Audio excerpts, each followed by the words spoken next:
I hate Windows updates. I hate Windows updates so much. I thought I was talking to friends in Perpen the whole time. I thought it was happening the whole time. And what's worse is that I wasn't looking at the audio levels because the thing for my avatar is a separate. It's a separate app to OBS. So the avatar thing was picking up my audio and like flashing in response to my voice. So I was like, okay, the avatar's picking up, so I'm obviously speaking to them. If I just looked at the audio mixer and been like, oh, hey, wait a minute, one of these things is not how it's supposed to look, I would have been fine. But no, I was talking to the goddamn ether like an idiot. Well, I mean, this day hasn't been going too great. I've been over caffeinated and anxious, and like unsure about the future. And yeah, this is a nice little caveat to that. Oh, yippee, yippee. Well, yeah, you know what? Good practice run for tomorrow. Awesome, love it. Love to see it. Great. I get to get all the. I knew I had to stream at least once, like the days before. I wanted to stream yesterday because the epilogue just came out, and I was considering like recording that and making a video out of it, like I did the Krina's challenges. But I got busy yesterday, and I was like, you know what? I gotta stream today and just kind of like get it out there so I can get all these hiccups out of the way. And lo and behold, what is there? A hiccup. Great. Water. All right. Wonderful. Excellent job, streamer. I asked friends how their day was. I was talking about how I don't actually have that many not surprise streams to Perpen. I'm like, good lord. Oh, do I gotta talk about the epilogue rewards? Okay. Well, I was going to save this for when I actually did the epilogue. I'm not doing it today. I gotta do Battlegrounds and get that out of the way so I can get my goblin piece. But I'm saying this, keep in mind, I'm saying this as somebody who did not spend for 4th of July. Saying this as a person who is empirically the weakest player of my alliance by a wide margin, both in prestige and in roster breadth. Saying this as a person who is feeling really small within the game right now due to the fact that all of my colleagues have all of my alliance mates have like 20 rank 5s and I have like 4. I really don't mind these rewards. Like if this was a full act, sure, it would suck. Wonderful. If it was a full and proper act where I had to do like a bunch of routes, sure. But it's like, what is it? It's 4, 5, 6, 7, 8. This is 9 fights.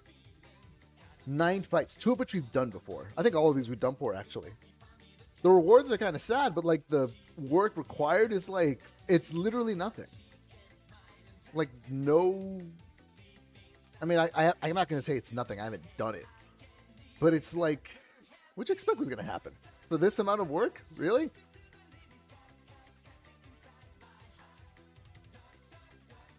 Yeah, it's like literally the only problem with the rewards is just like it's called Act 10. That's it. If this was called like a variant or like a gauntlet or something, or like what special quests are there? Yeah, if this was called like Act 9 Crucible instead of Act 10, nobody would care. And even then, this is less work than the actual Crucibles. The Crucibles are very strenuous pieces of content. And this doesn't feel like it's exactly that, you know? This feels like, just cherry on top. I don't gotta be making a dumb clickbait video or trying to stir the pot just to get clicks. If you know who I'm talking about, you know exactly who I'm talking about. But like, no, I'm not going to complain about rewards that are basically like for no work. Yeah, and I thought that too. Like, I thought it was a full chapter as well. I was like, wait, these are the rewards for a full chapter? And I look at it, I'm like, oh, wait a minute. This is fine.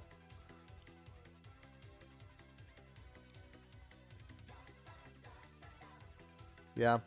I mean, like, expiring boosts that you're getting automatically. Like, people are just very disposed. Should I check my deck? I think I made this deck already. I think I'm fine. Um, I think people are just disposed to like want to ask for more free stuff, and like I get it. It's a gacha game, and it's a gacha game that feels bad whenever you have people that are just paying their way to victory. But there's got to be at least one pain point for people. Like that's just how the game works, you know. Like if it wasn't going to be this, it was going to be something else, and I prefer it be this, you know. And fact is, for a player, I'm going to cancel the matchmaking. For a player like me that's at the top tier but doesn't pay an awful lot, like, what am I going to use these for? Like, all these revives, all these potions, where the hell are they going to go? The only thing I paid for with money, last thing I paid for with money that wasn't just the Sigil subscription, because I am subscribed to the Sigil, last thing I paid for with money was the Bong track. And that's it.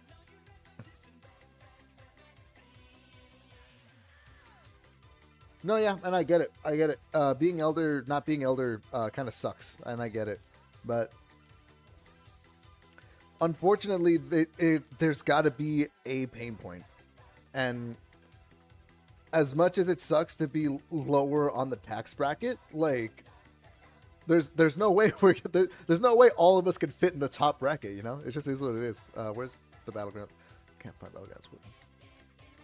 Yo, I just found your channel through your pocket sand ordeal run. Love your. Oh, thanks, man. I appreciate that. That's actually surprising. The pocket sand one didn't do, if I recall correctly, it didn't do as well as the other ones. Like I remember the first one I did, which was the confidently illegal damage. That one did really well, and then pocket sand didn't do well, and I got very disheartened. But I mean, I'm glad you found the content. Happy to have you here, man. Appreciate it.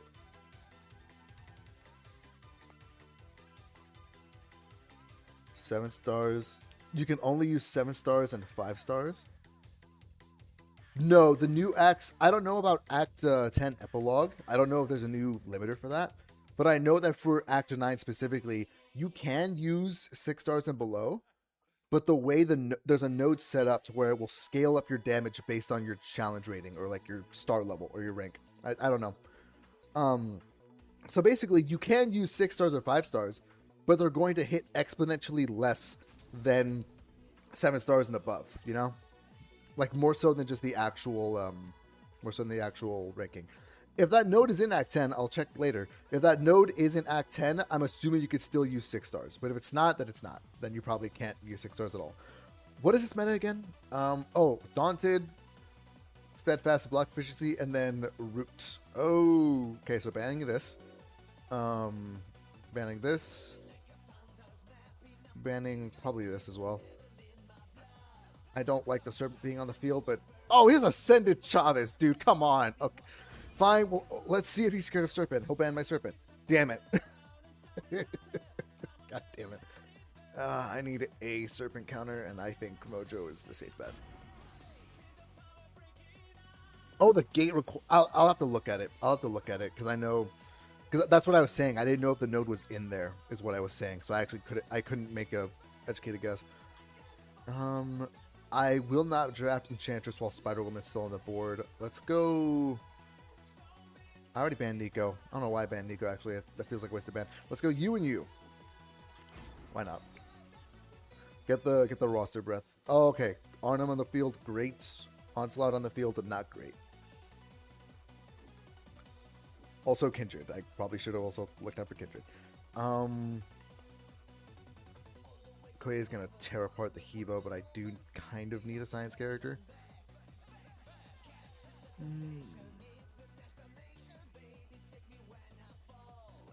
Let's get Hebo. Let's get... He has Photon on board. Let's get Mantis. Called it!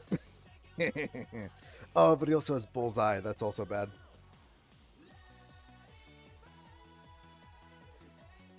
Oh, wow. Okay, cool. Great. I mean, not great. I'm still punching up, basically. Let's get Spiral in here.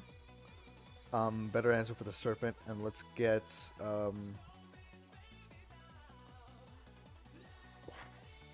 Yes, Carolina. That's not good. I don't have any mutants.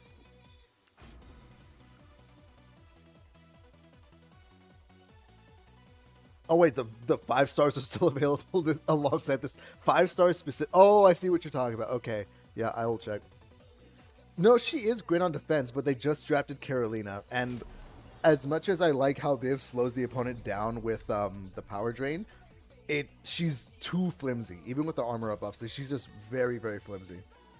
There's a place where I can draft Viv on defense. It was not there, unfortunately.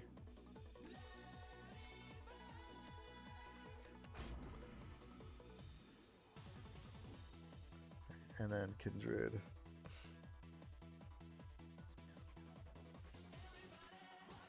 Let's get, yeah, high evo because he's not going to do great on defense with his setup.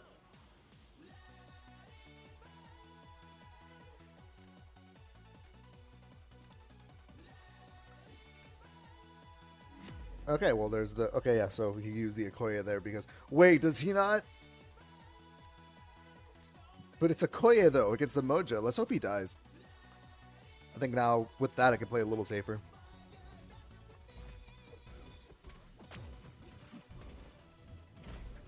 Thank you. Stand your ground.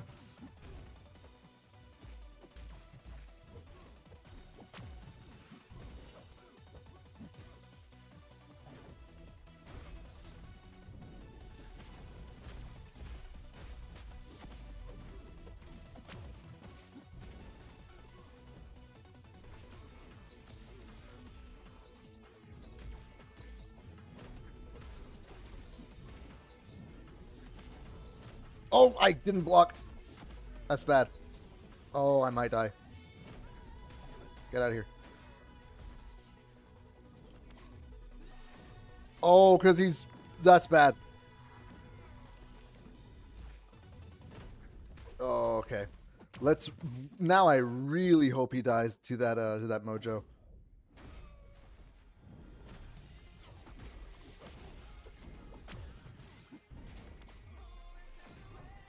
Now I really hope he dies to that. Hey, Bart. Long time no see, buddy. Please die. Hey! Wow, he got really close to killing my Mojo. Oh, snap. What's up, Thanos? How you doing? Yeah, Prologue's kind of like the Summer of Sorrows fights, but if the tags points were mandatory... Ah, I see what you mean. Oh, that's it. That's an interesting little correlation.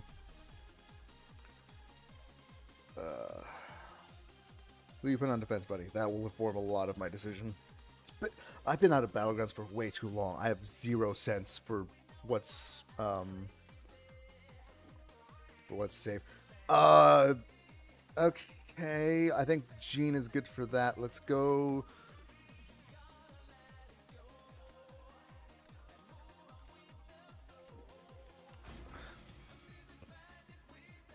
Get that onslaught off the field. Wagwan NEOS. Hey, hello. How you doing? The big sheep. I actually don't know what Wagwan means. I'll look that up in a little bit because I think Franz also spoke something in that script.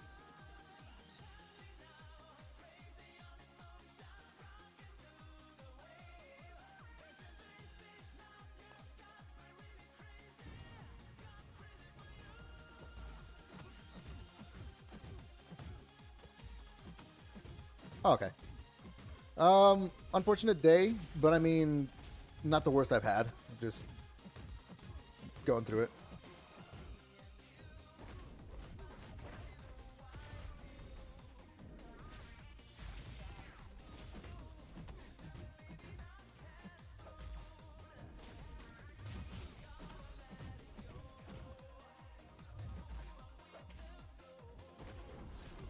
Shiakazi. Easy peasy. Lemon squeezy. Yeah. Haha.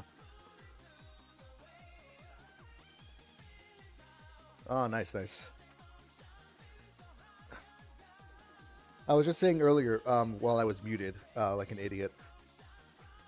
I'm like stuck at a crossroads because I want to stream regularly, but I also have stuff like I want to accomplish outside of MCOC content creation. And I don't know. It's just it's part like I'm just dealing with a lot of like unfortunate stuff in my head. I'm not like starving, you know. Like I'm good on money. It's just I have other stuff that I want to do, and I really like doing this, so it's a little weird for me. I have the time to do it. I just gotta be more regular on it. I'm still adjusting. Yeah, no. As much as I hate Onslaught from a balancing perspective, he's still marginally slower in Battlegrounds. Like, even for someone like Yelena. So, at the very least, I can use that to my advantage. At least, you know, I can hate him everywhere else instead of this game.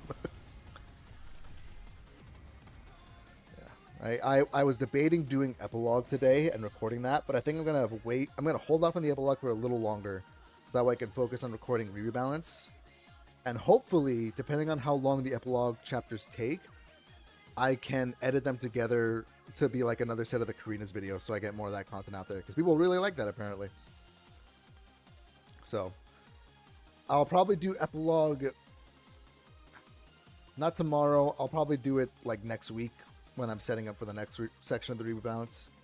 Assuming I don't do the whole rebalance tomorrow, I'm vaguely considering doing both batches in one stream, but it's all going to depend on how long that first batch takes, because if the first batch takes 2 to 3 hours, like kind of like how the streams have done in the past, I know for a fact I can't do both batches in one stream. But if I can knock it out in like an hour, then I'm like, okay, we'll do the second batch, easy peasy. About an hour. I mean, that's about... Wow, okay, interesting.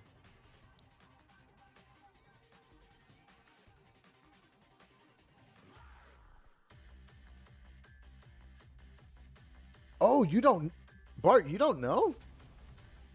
Does he know? Chat, does he know? Okay. Well, this is the little graphic. I'm going to move that back. Those are the champions. I made a post on it on my channel. You can read the full details there. Basically, Rebalance is a stream... Jesus Christ. Rebalance is a stream I do where I look back at characters from certain rebalance years and think if they weren't rebalanced, I look at the champions that stayed the same. One of the rules that I have to self-impose is that I cannot update a champion that's already been buffed, updated, or rebalanced before. Like, I can't change them. I can only change the ones that didn't go through a rebalance. And then I propose changes for them, basically. There's a bunch of videos. I've done 3 videos on it before. That's where videos I did 2022 champs, 2023 champs, and 2024 champs. Next year is supposed to be 2025, but I'm doing a special where I do the overhauls instead, like the overhauls and the buffs. So, like, champs that are like super strong after their buffs, like Mr. Sinister, are in. Champions that are overhauled, like to completely new kits, like Jugs and Hulk, those are also in.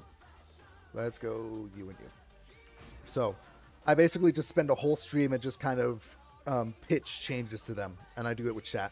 That's gone through a little bit of evolution. Before, on the very first one, I used to just load up the stream and like think of it on the spot.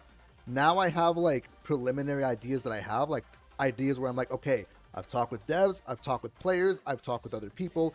I know where this champion's pain points are, and I know where they're best to be changed. And so, you know, I adjust it.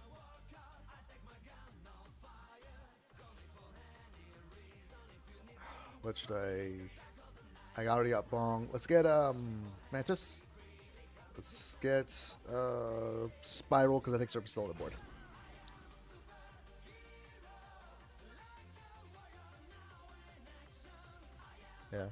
No, if epilogue only takes 1 hour, then I definitely will do a full like video for it just for funs.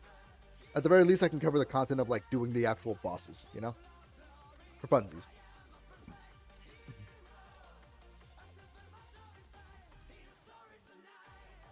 Well, I'll tell you this thing. I only have 1 black ball because I modified the rules to be a little more on brand for this segment. So I only have 1 black ball. Let's go. I'm gonna need Patriot. Dark Phoenix. Oh, son of a.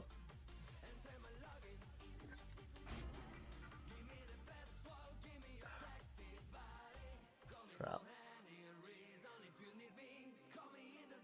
I actually, Bahamut takes so long, but I really like him and the Cytalis' fights. I think all the Act 9 fights, actually, Act 8 and Act 9 fights, I think they're all really, really good. Like, they're all just chef's kiss. Beautiful. You have 1 skill champion, and that is Kingpin. I will get Spot and see if you'll take my bait. Yeah, I did the count. It's like, it's 9... it's 8 fights, basically, because it's 2 chapters of 3 boss fights, and then the Bahamut and Cytalis fights. That's what I think. I don't know. I haven't actually played it. Do I have a champ that I would like to see in the game? I mean, I have Spiral. It's fine. Do I have a champ that I would like to see in the game?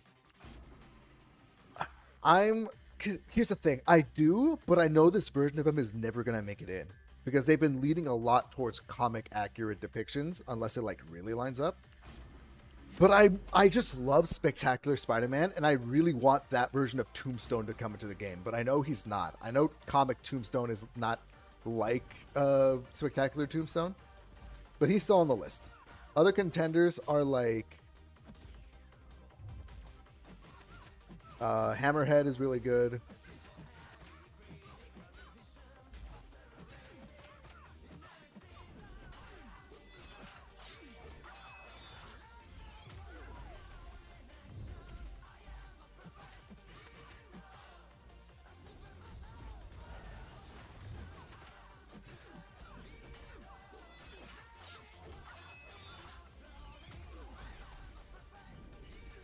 Oh my god.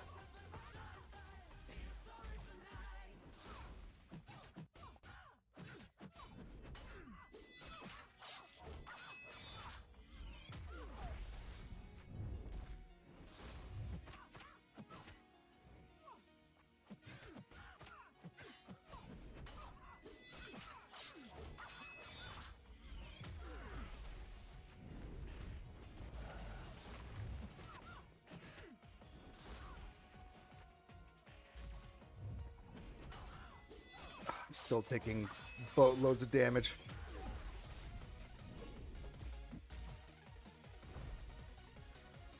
Wait, couldn't I have used... No, I think the dancing... I had to let her hit me. God damn it. Feel it in my toes. Feel it in my toes.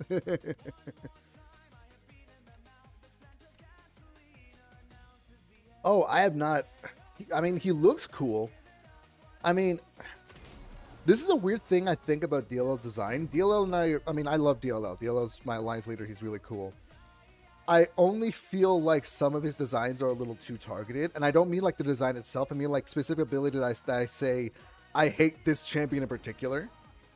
Which Black Tarantula kind of screams like with Photon. And I think another champion also screamed like a lot. I think it was Pavita. I might be wrong. But I just don't like champion abilities that are like, I'm aware of this champion in particular, and I do not like this champion in particular. Oh, I did not anticipate this. Let's go.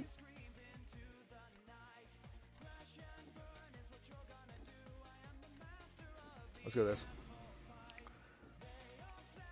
Okay, and then he's drafting Spider-Woman. Crap. But I mean, I haven't actually tried the champion out, so as far as like power or how he feels, I have nothing to say. It's just that that's the one thing from his like abilities page that's like a little bit of a stickler in my head. But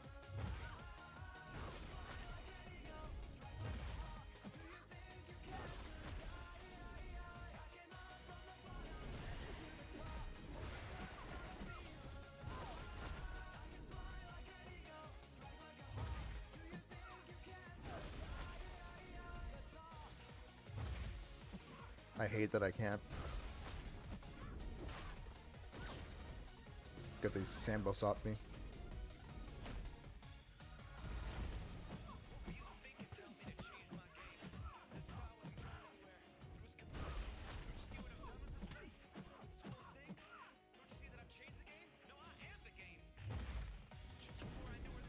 Come on.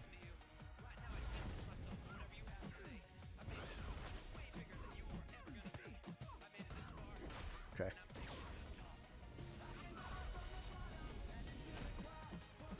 Awesome. Okay. Not great time, but like, yes! Oh, cool. Got it. Okay. We're in this. Yeah. I mean, DLL's a great designer. He's very insightful, and he's always willing to like lend his voice to other stuff. It's just that's one particular thread in his designs that I particularly, not that I hate, I just don't care for it. Like, I'm aware that he and Bitter Steel worked hand in hand on this one. But, I mean, it's something that I've noticed with his designs in particular, so I'm considering it his,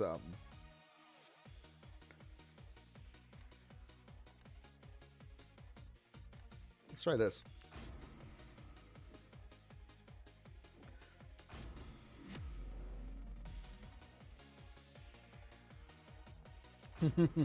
Yeah.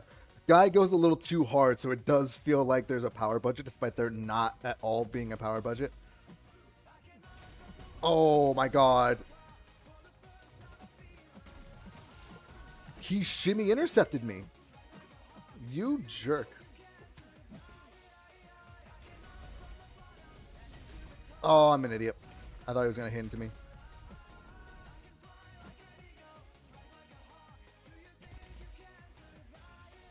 Bong.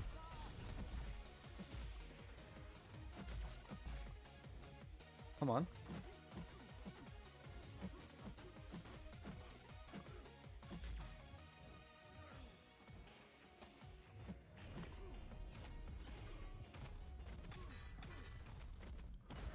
Bong. Oh god. This is bad. Yeah, this is very bad.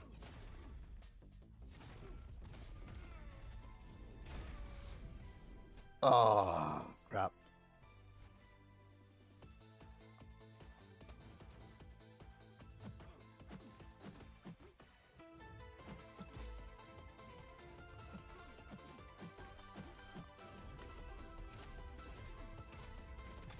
Jesus Christ, he's regenerating so much.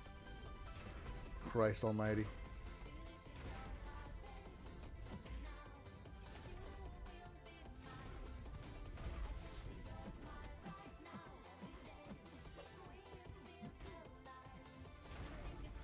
Oh god. He would have to have died. Yeah, no. I lost that one for sure. That's unfortunate. God damn it.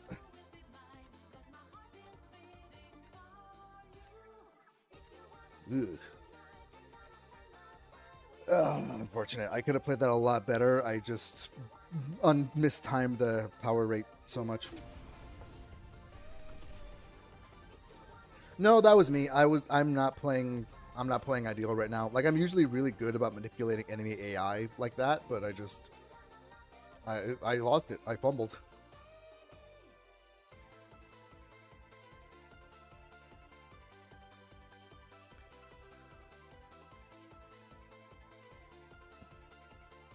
It's also cool that DLL is as vocal about his designs as he is, because since he's so vocal about it, he already gave me like the inspiration for like what I'm gonna do to Nico whenever we get to 2025. So I already kind of know how I want to nerf her. Which, by the way, she's absolutely getting nerfed. I did try Squad Builder. I really enjoy it. I really do like it. I just need to get through my battlegrounds. Oh man, my chest. Oh, I was about to burp. I just gotta get through my battleground so I don't have to deal with it anymore, because I would rather, if I'm pressed for time, I would rather grind out like Epilogue or the Squad Builder like with the clock running than I would Battlegrounds. Battlegrounds, I just want to get out of the way. Let's get the Bongulance and let's get Penny.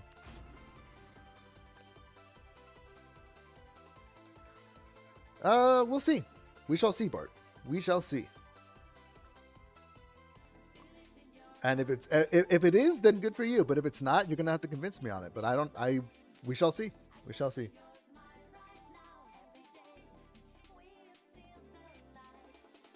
The extra buff nodes. You mean like the empowerments you get from I should probably go you and oh, it's got Britain on there, and they keep banning my soul bark, you bastards.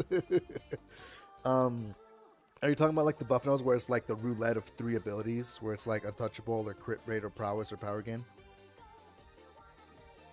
Because if so, I mean, with a 2-star roster like that, I kind of feel like they're needed, but is what it is. Let's get you.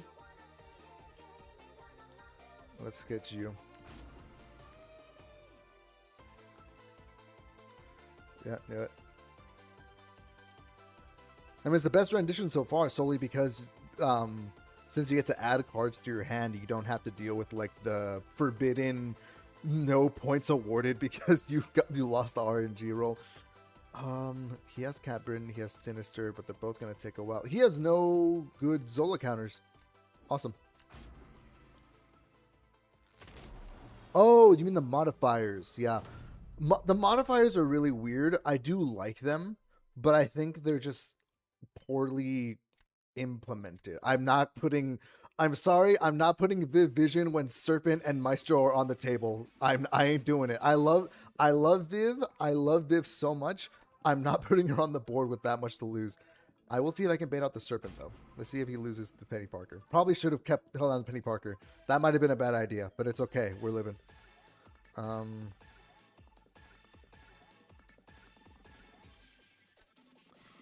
I think I need to do Mojo.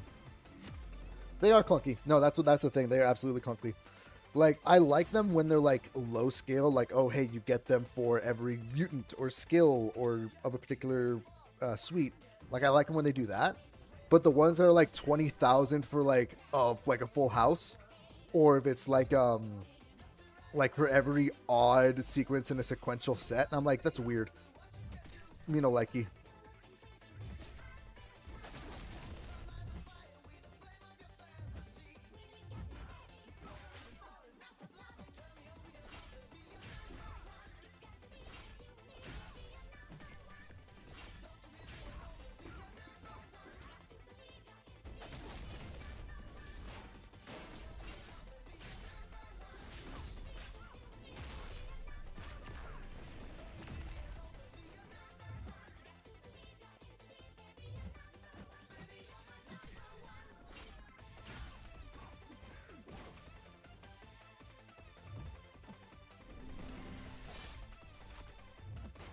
Oh, my frames dropped. Not looking great.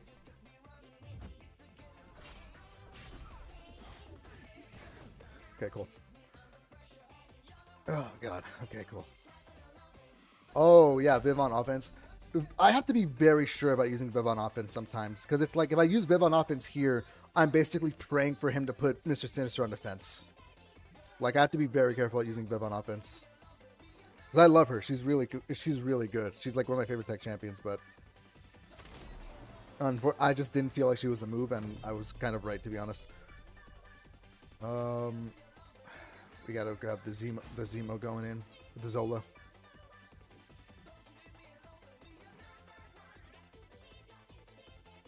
Let's go spot.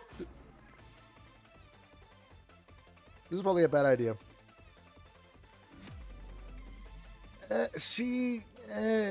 Britain is weird. Britain is a weird matchup for Viv. I don't think she's consistent with it, unfortunately.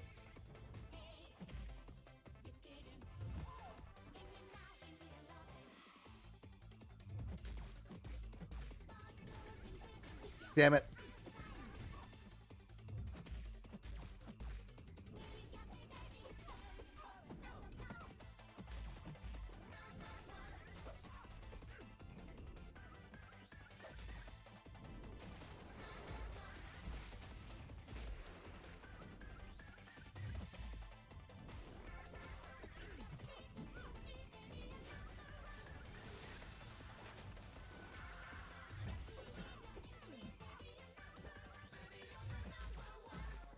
This was a bad idea because Nico is stupid.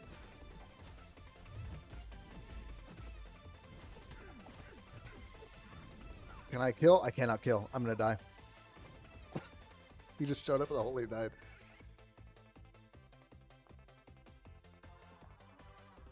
Okay, so this is actually an interesting topic because I've heard DLL talk about this before. So specifically with the buff immunity thing. So back when Nico was being developed, as far as I'm aware, they did not have the tech to identify whether or not an immunity trigger was coming from a planted immunity or the opponent's immunity, which, as far as I'm aware, still kind of doesn't work. But they at least have the tech to identify whether the immunity is coming from something caused by Nico herself. So, like, that's why they couldn't do it. But as far as I'm aware, they also have the tech now, but they're not going to do it. Here's the thing. I actually kind of like that Nico counters anybody that's regularly buff immune. Specifically because there's like 2 buff immune champions that are also poison immune and aren't otherwise affected by it. Hi. Okay, Heatblast, how you doing? My Discord is the same as before.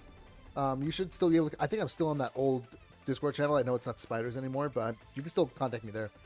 I was going to say, what was I saying? Yeah, I like that it does kind of mess with traditionally buff immune champs like Red Guardian and Titania, because those guys were doing numbers. They were kind of blowing stuff up.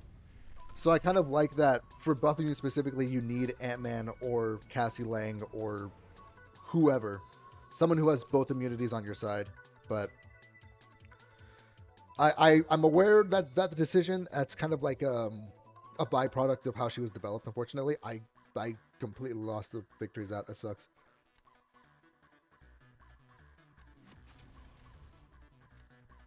No, I agree. It's weird. Like, there's no world where they cleanly implement a character that uses buff immunity like Nico. I just think that I think what happened is just they were just overcorrecting on the buff immunity specifically, and they didn't think about all the other effects that they were tacking onto her. Because buff immunity is crazy on her, but I think it is far from her most egregious circumstance. Jesus Christ, can I get a single fair fight? Good lord, dude. Oh my god. Let's get rid of... I don't even know what to get rid of, honestly. Like, I actually have no clue. What do I even get rid of? Crossbones, Spider-Punk. I don't care anymore.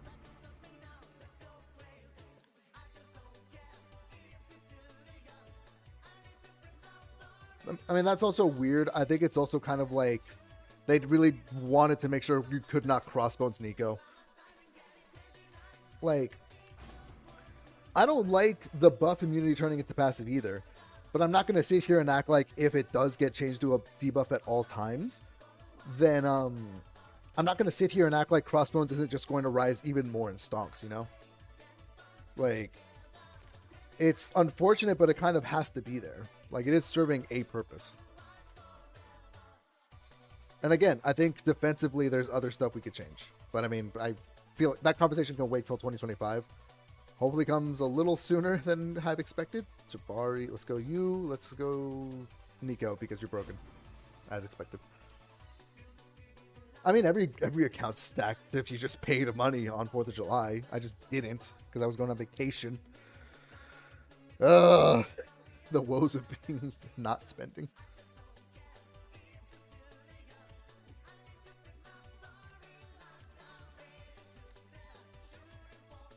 I mean, it... Well, no, because Crossbones purifies the buff, the buff immunity debuff. I'm not pulling punches with Crossbones. I'm sorry. Like, he probably could lose to it, but I know there's going to be some madmen out there that are like, they still do Nico with Crossbones because they find the forbidden loop, you know? Like, we've seen what happens when we underestimate Crossbones before. We've known a thing or two because we've seen a thing or two. Yeah. No, champion design is not easy. It is not easy. Like, don't let it. It's rough. It's weird. Made a lot of fan designs in the past, and like sending them out there to be judged by other people lets you know, like, oh wait, these are funky as hell. Let's go. You. He's got a lot of mystics stacked up. He has a lot of mystics stacked up.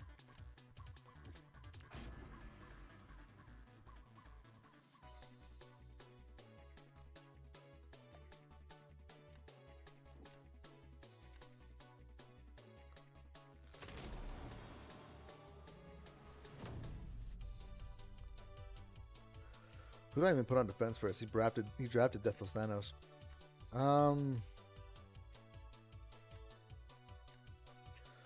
Let's see if I plant Nico here, will he put a Deathless Thanos on defense, and then that way I can put Arnim Zola?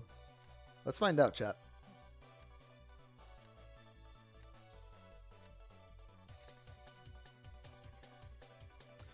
No, I kind of always knew that Ghost Rider was going to have a very similar kit to his original one, because it's like he may have been underpowered, but it's a really good kit, honestly.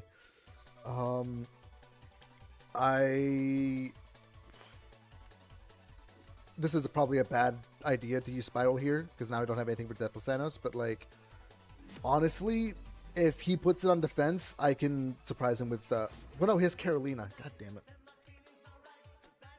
Man, this is why I don't like Battlegrounds, because I'm just not smart. Yeah.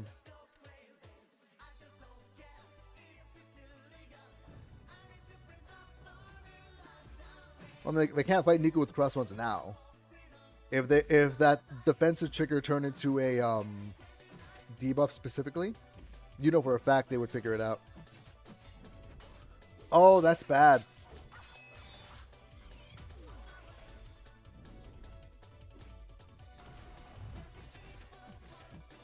Oh, Destroyer is actually cracked for this meta defensively.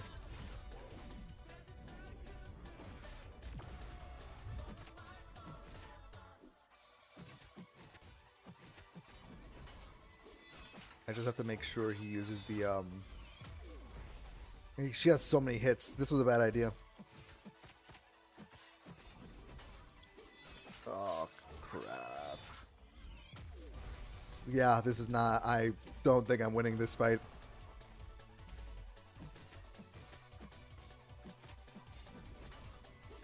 Shit does in fact happen. And I keep stealing his power.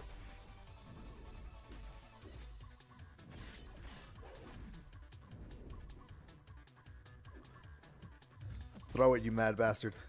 What does matter? Yeah.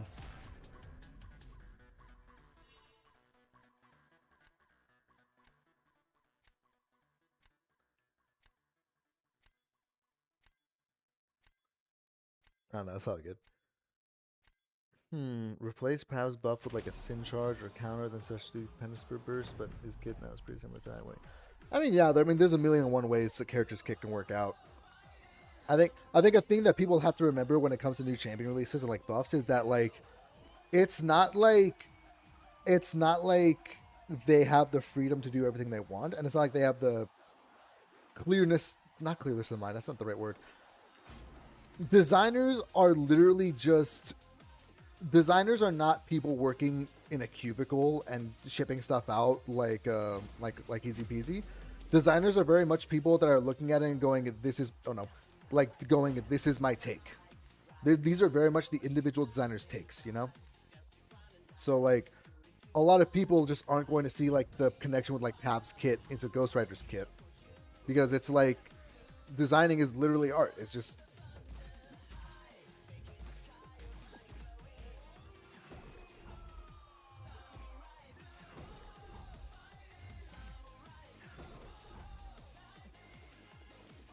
come on. There we go.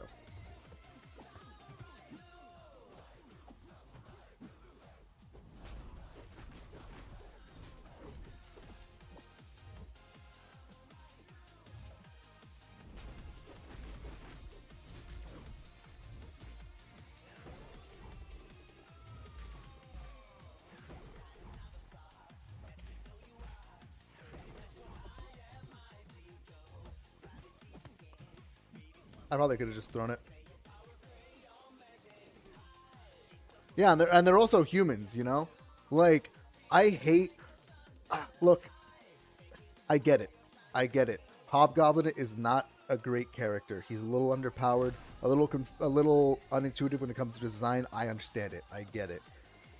But that designer is probably feeling 10 times worse, 100 times worse about people trashing on his design so vitriolically than you feel about Hobgoblin being the way he is, you know? Like, I don't care how long you've been waiting for Hobgoblin to come out. I don't care how attached you are to the character. I don't care if you shilled out for Hobgoblin or whatever. Fact of the matter is,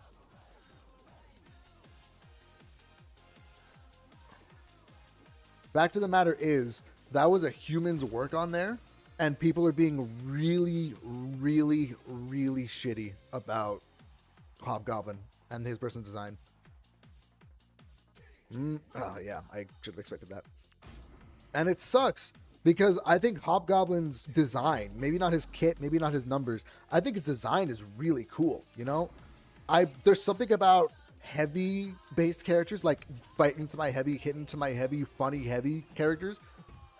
It speaks to me. I swear it's not the Sandman player that's just like getting excited for it, but it just speaks to me. So I love Hobgoblin. I think his design is really cool. It's just that he's underpowered.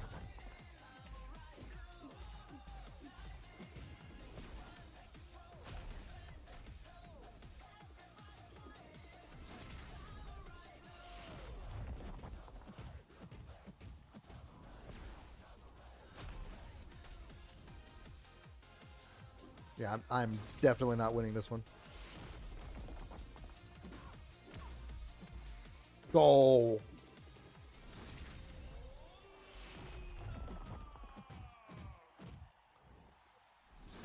Bugger me. Yeah, not doing great.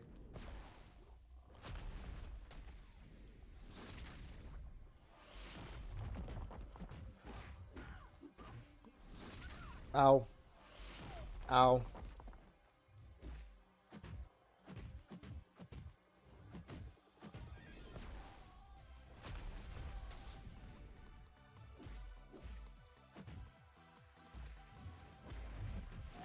Oh, God.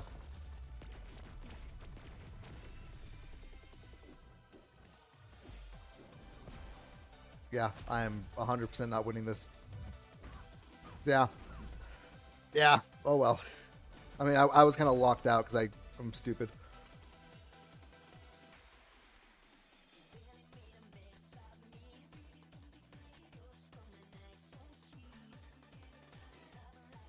Oh, yeah. I mean, yeah. And they also act like it as if they've read a comic book before, because I guarantee you somebody hasn't. I guarantee you somebody's just attached to Hobgoblin for just their memories from the Spider-Man animated series, which, to be fair, good series. I never finished it, but good series. But it's also like, dude, calm down. Calm down. It is a game. And some people work very hard on this game. And I understand it's not great. I understand it's their job to, do better. But then they act like champions like Sinister and Nico aren't also mistakes. Like that, I hate the selective part about it. It's like they'll treat Hobgoblin like the worst thing in the world, but then they'll look at their other super powerful champs that are unapologetically problems and be like, no, they're perfect. They're perfect.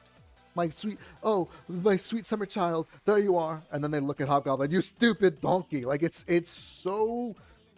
such an unfortunate manner of thinking, and it is incredibly human. There we go. He blessed. There we go. I got G blessed. And it sucks too, because I get it. I understand being attached to fictional characters as if they're real people. I have been emotionally reintegrating with Amphibia this past few days because I love Amphibia so freaking much. It's such a good show. And like, as much as a show connects to me as on like a human level, they're characters. It's a cartoon. It was made for children. Accept the premise, guys. Come on. And don't act like Marvel also wasn't made for children. I guarantee you a lot of these characters were very much made for children. Ugh. I'm sorry, I'm venting. I'm getting very vitriolic myself, as a matter of fact.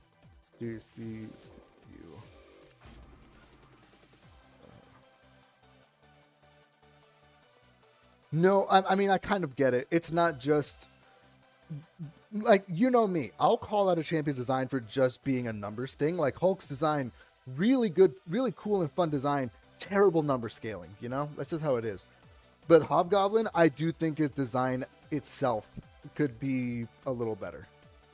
And I say that as somebody who generally likes weird, funky, don't just hit the champion designs, Like I really would appreciate if I could have gone in there and like looked over Hobgoblin and been like, yeah, this is probably good for the game, Even if it's not good trust. You know what? Fine. You keep asking for it, I'll freaking draft the Viv at some point. Sure. Why the heck not? Destroyer and you. I will draft the Viv next chance I get. How about that, friends? I'll give you what you want.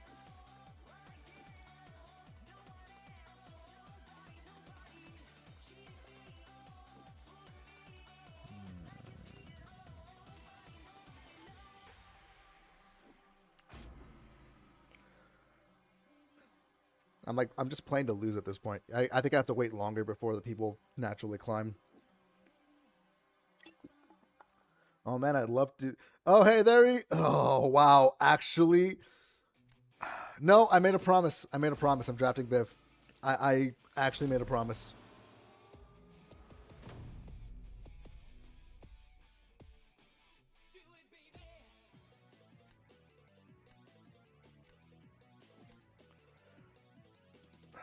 Let's go with you.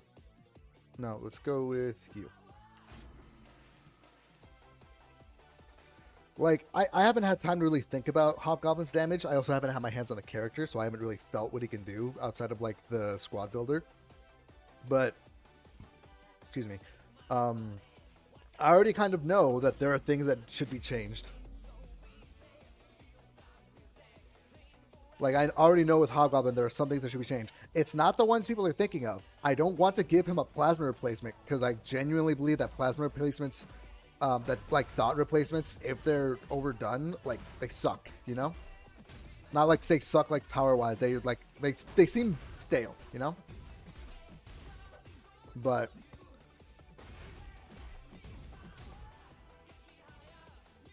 throw it.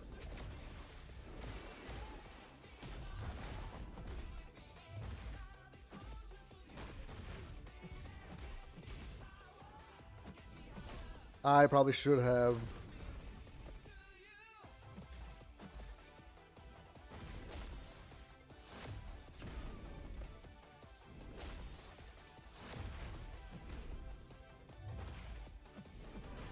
I forgot that Dust kind of obliterates a tomb if he's not attended. I kind of just forgot. I probably could have. I could have done that way faster if I just knew my character a little better. Oh man.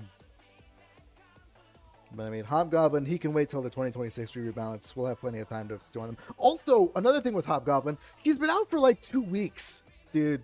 Like, people are so like he's been out for 2 weeks. Give the chance, at least give the opportunity for people to be like attached to the design itself. You know, like at least give him a chance, dude. I can count several characters that were released and people thought they were garbage. And then like half a year passes and they're like, these champions are amazing, the best characters in the game. Solvark was like that. Solvark, everyone slept on Solvark for so long. They didn't even appreciate him as the defender. People thought Solvark was like a mediocre idol for so long. And the same with Lumitrix as well. Like they thought they were mediocre for so long. And now they're nuts. Because people just have the time to play around with them, you know, to really see what they can do, to make them work in very weird situations. Like, guys, come on. Give him a shot. Let's go Yelena again.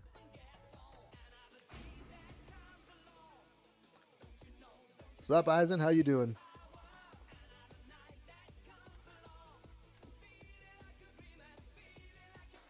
I mean, I wouldn't call him terrible, but I definitely wouldn't call him good enough. I do think that he actually does need work, but like, I'm more so angry about the vitriol than I am about the, I should have put Penny on defense, son of a motherless goat.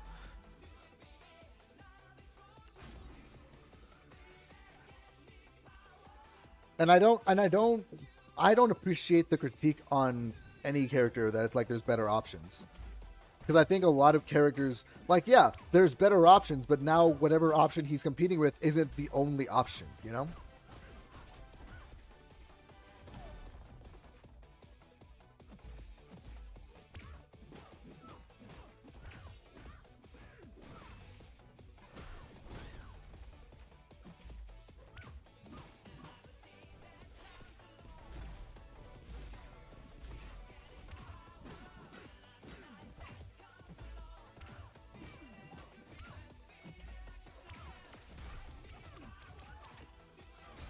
Lost a lot of health because I forgot how magic works. Salmon Star Ant-Man. Ooh. Oh, basic Ant-Man? I'm assuming basic Ant-Man because I think future Ant-Man is a little... Alright, so... Ant-Man is not great for Battlegrounds. He's not particularly useful for war, and he has occasional uses in questing. But I unironically love Ant-Man. He's very good for Coliseum. You get him going, he's very good for Coliseum. Very fun just in general. And he's a very good, he's a buff immune Nico option. He is a buff immune Nico option. God damn it. He's a buff immune Nico option that nobody expects, you know? And he's also a stall for BGs. Like, Ant-Man is not like as big as any other character that you're probably going to prefer to use, but he's really fun. He kind of needs the awakening though. He actually does need the awakening. Siggs, he can take him or leave him, but he really does need the awakening for maximum uptime. But he's very good, and he is the only champion aside from Quake that finishes Nick Fury's evade synergy, the synergy that gives you evade charges at the start of a fight.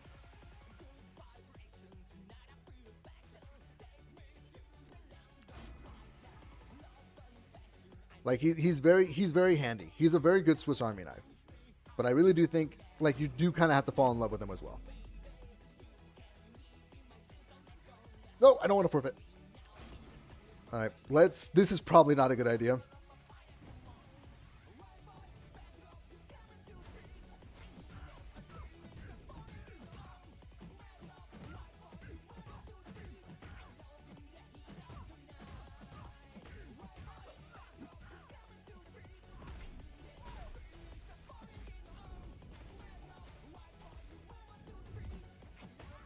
Oh my god, jerk.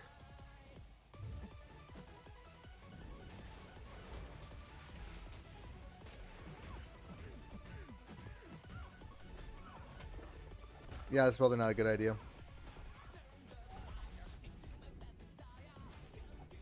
Dude.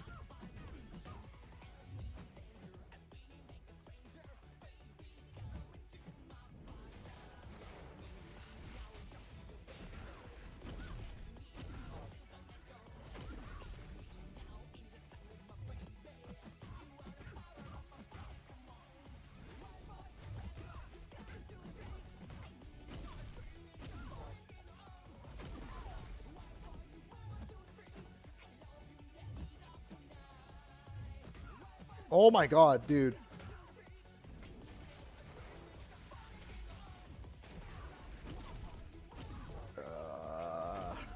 He kind of has to die.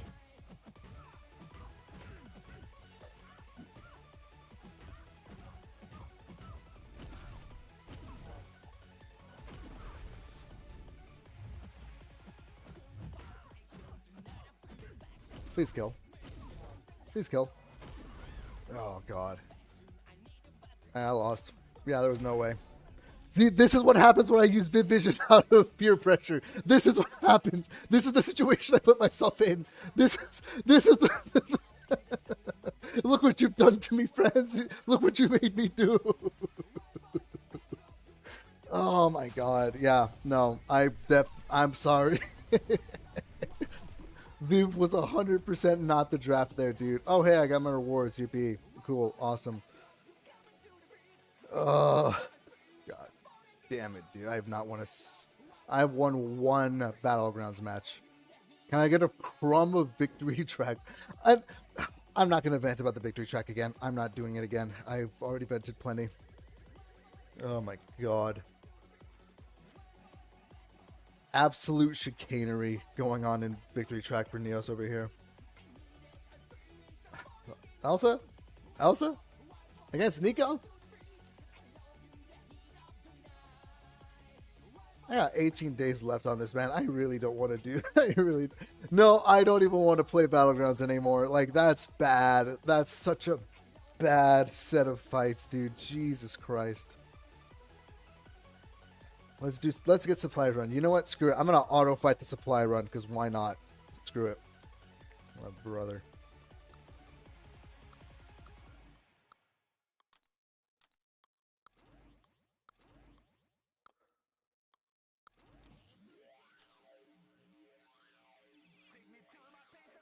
Yeah, I just gotta sit down and like not do anything for a little bit and like calm down. Like, ugh. Those fights were terrible, dude. Oh, that was bad.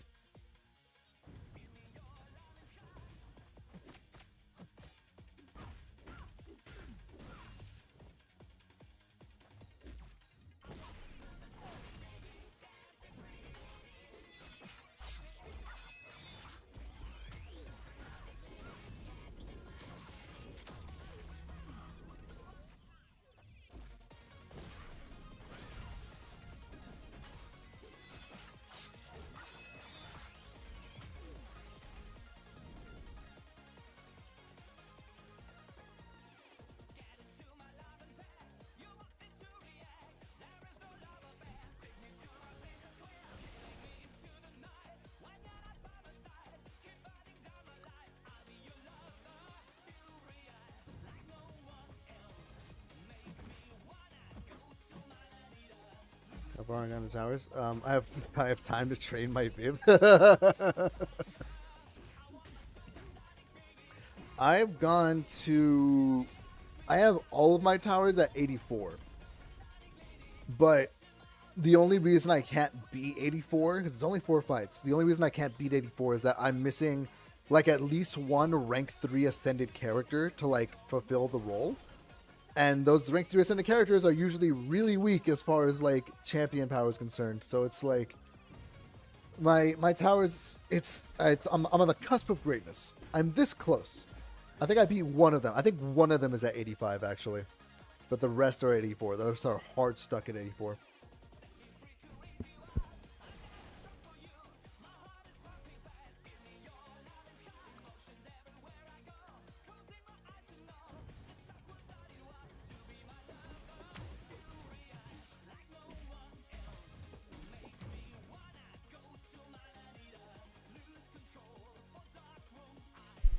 Sorry, turned off my mic because I'm eating a snack real quick.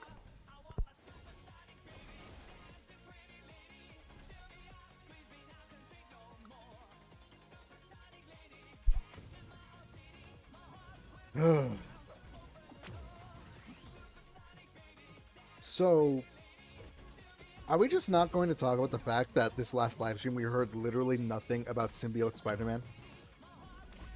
Like, dude's in the squad builder. Dude's in the tactic pool. Are we just not going to sit here and pretend like he's not getting... Are we going to sit here and pretend like he's not getting buffed?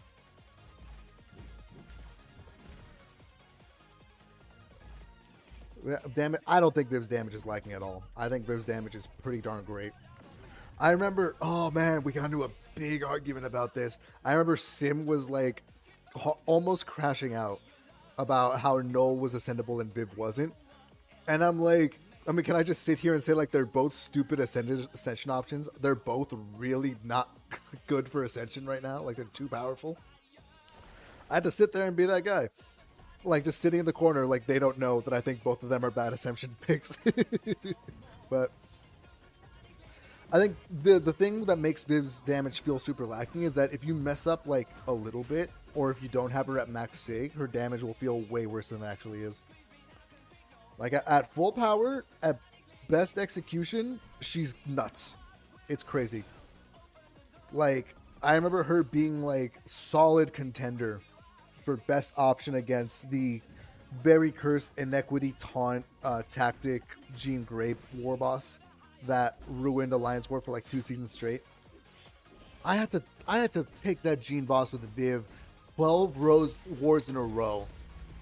I had to fight that Jean Grey boss with the Inequity and the taunts and the exhaustions kicking my butt for 12 wars in a row because nobody else in my alliance group was brave enough.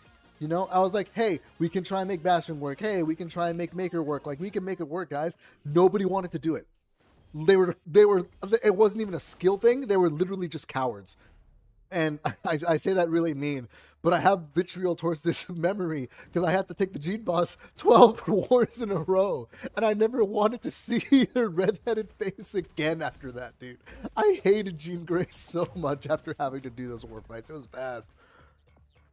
Oh, God. Still using my 6-star, 7-star, 6 nuns. Yeah. No, yeah, you really need... Viv doesn't punch up super well. She's not terrible at it, but she doesn't do it super well. If she's punching even, she's erasing whatever she's fighting off the face of the earth. That's the weird thing about her. So that's why her damage will feel weird if you're not super duper invested in her.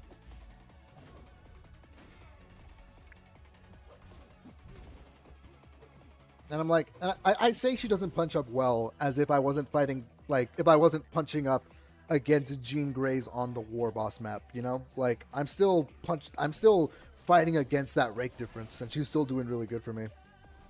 But, I mean, she doesn't punch up as well as, like, Bastion does. Bastion's stupid. Bastion is dumb as far as damage is concerned, you know? But, if she's fighting even, she's killing stuff that's even.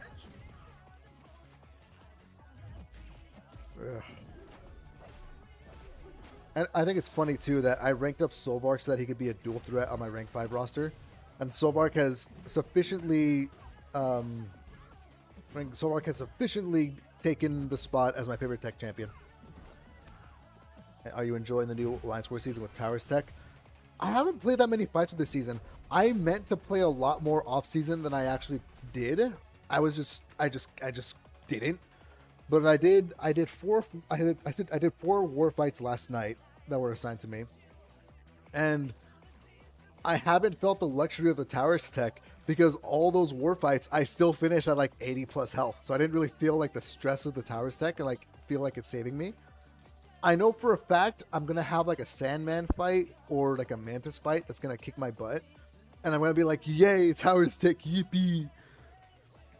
Towers Tech is just unapologetically a win for Alliance War. Like, there's no ifs, ands, or buts about it. It just is. Yay, Ham, how you doing, buddy? Hey, if the question is pertaining to the commission you were talking about earlier, not commission. Commission is not the right word, same difference. Yes, no, I was going to say, I had the script for my segment, I recorded my segment, I'm just trying to edit it together because I have a lot of stuff going on. Yes, I'm very sorry that I'm taking a little while to get it done and get it sent, but I didn't have a lot of inspiration for how I would speak on it, but I did get my inspiration, and I will get that to you. I will get that to you hopefully by the end of the month. I saw your name pop up and I was like, crap, I knew I was forgetting to work on something today. I'm going fast. Yeah, that's my ADHD, buddy.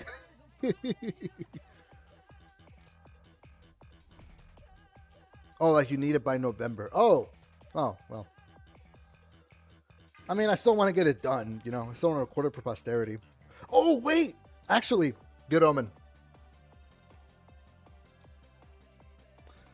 I forgot I had this.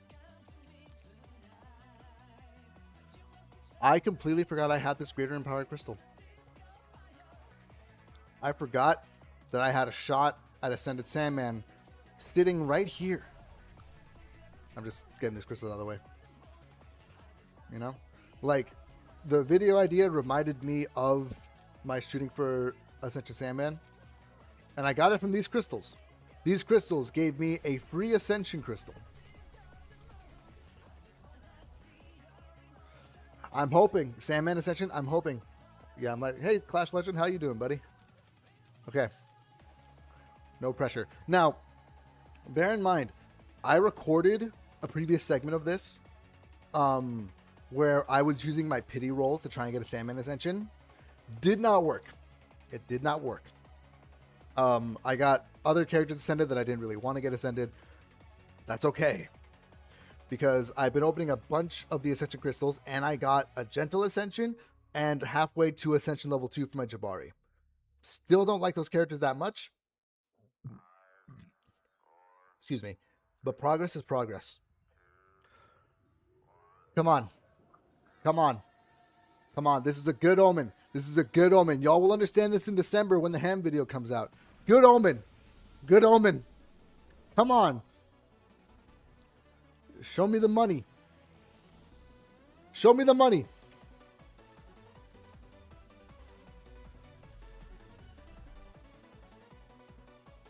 Again.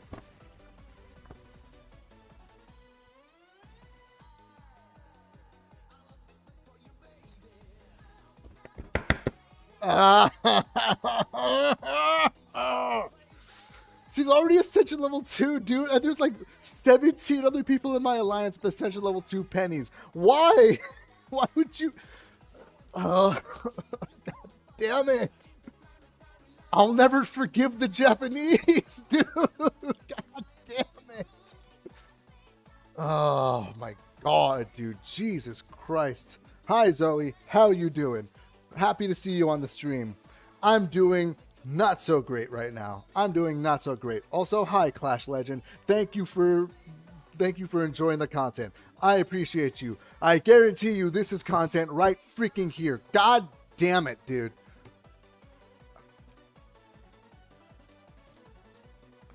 Statistical anomaly. She's already Ascension 2, dude.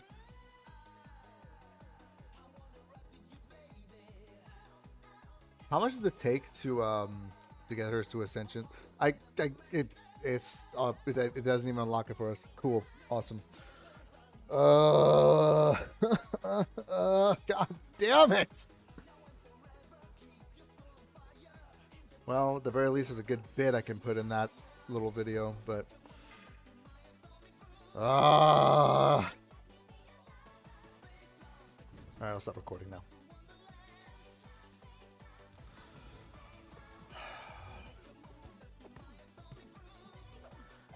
Just...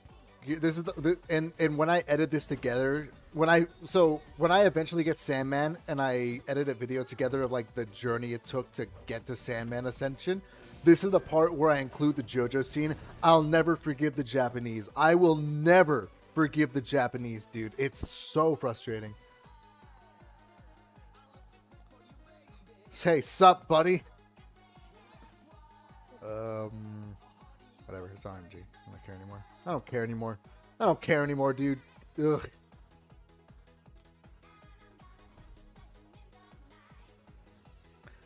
You trade your Salmon Ascension for $5? That's crazy. Hey, by the way, I got a fiver right on me. You want to trade? Oh my god, dude. Oh, big power gain.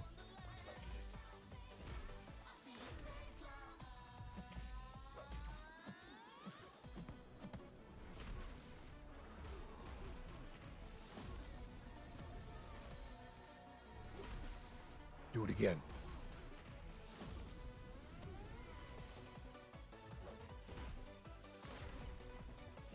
Heavy.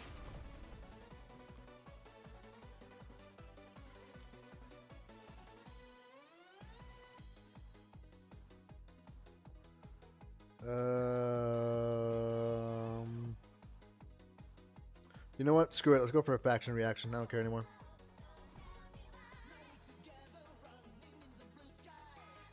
Am I the only one who thought that they first introduced to the section it would be given whenever you pull a champ from a crystal?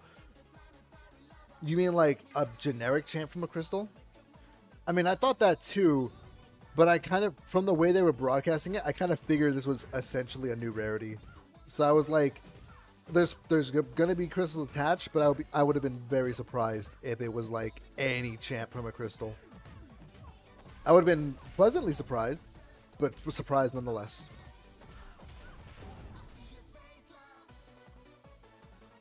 Do you think Kabam devalued legend titles with this poker quest? I think they devalued legend titles a long time ago, to be honest. Let's go with this. Like legend titles have been devalued for like a while. Like it did not happen with just these with just this event, you know? I mean, wonderful. Yeah, like Work said. Oh, hey, Work, how you doing? Legend titles have been devalued for like a very long while.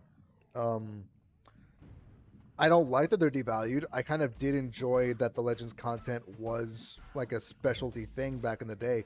I had to work for my Legends. I remember I got my Legends title from racing to complete an event quest. That's how I got my Legends title the first time. But I don't think that was great, but I don't think this is a great fix. I think devaluing it like this probably came as a result of like people not being super good about like high octane Everest content like back in the day. When do I get my creator title? I am not in the CCP. I don't think I get my creator title unless I'm in the CCP. And I'm not sure if I want to be in the CCP. Not for anything against Kabam. I'm just not sure if I want to be in the CCP.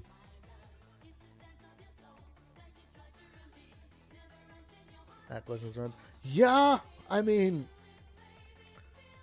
here's the thing. I think Act Legends runs weren't great for Legend titles either. Legend titles never really did feel like a cool thing until like some golden moment. I think it was like when Abyss dropped. I have no idea. Like my memory is fading when it comes to this, but I don't think Legends ever really did feel solidly good back then or now. But I do posit that now is like we kind of overcorrected now as far as like making them plebeian friendly, so to speak. But as far as the creator title is concerned, I guess this is a good. All right, this is a good symbiote run, I guess. I would love to be in the CCP. I'd love to access that stuff, but I don't make content regularly enough, you know? Like I'm not super regular when it comes to my content. I'd like to be regular, but that's not where I'm at right now. And I think like if I were to try and apply to the CCP, even if I just apply to the CCP, like not even if I get in, if I just apply to the CCP, it comes with the expectation that I'm gonna have to crank up my numbers, you know? And I don't think I want to do that. I think I enjoy content creation more so as a hobby. And until I want to take it a little more seriously, I don't think I'm going to the CCP. Which sucks because I would much sooner like work at Kabam than be in the CCP. Like I would like don't you know, you probably couldn't tell from the rebalance and my opinions on champion design and my desire to design specific champions a certain way. You probably couldn't tell, but I really want to work at Kabam, you know? but I don't know. I'm in a weird position. 1, 2, 3, 4. Let's go for 4. Yeah, we want at least one video a week. Yeah, that's the rough thing. Like, and I could do it, you know? If I really hunkered down and like tried to make this a side hustle and went for one video a week, I could do it. But the thing is, I don't like champion gameplay videos. I much rather enjoy the stream videos where I'm messing around and being a clown. I much rather enjoy like playing content and just having fun with the content as opposed to making gameplay guides or stuff like that. I like doing gameplay guides. I really enjoyed making the Zemo versus Spider-Woman gameplay guide when he was like one of the only options for him. But it's like, really in the right alliance. Yeah, no, I am in the right alliance.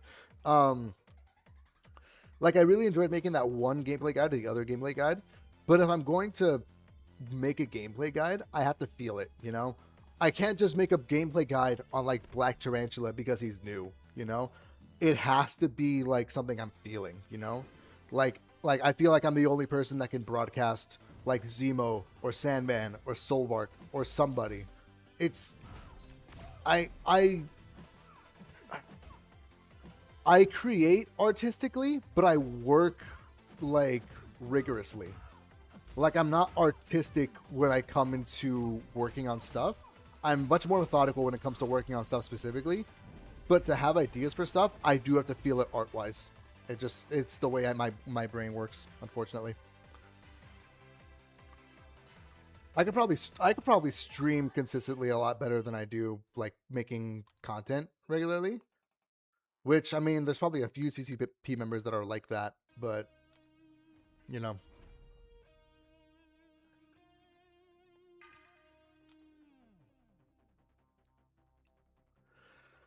Here's what it is.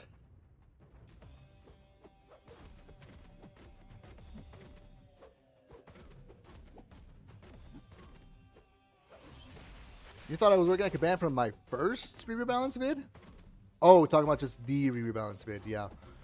No, I mean, to be fair, if I would not be as aggressive with rebalance if I did work at BAM, because, like, yeah, I don't work for them, but I'm in an alliance where like half of the roster works at Kabam, and half of them are kind of beholden to Kabam values. So I've learned a thing or two about how they approach champion design and champion balance. So it's like, if you watch my first rebalance, I posit some stupid stuff, like non-feasible changes to certain characters. That's the kind of stuff that I suggest for my first two rebalances. Third one, a little closer to home, a little closer to what I would actually pitch to a game balance team. And I'm getting better. And I am getting better. I'm learning a lot. But like it's a process. There's no perfect design. There's no perfect way to do this. I don't know.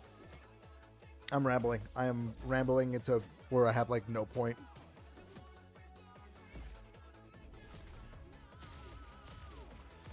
I also have a lot of respect for what Kabam does. I really do. I know respecting Kabam is not the cool hip thing to do within recent years.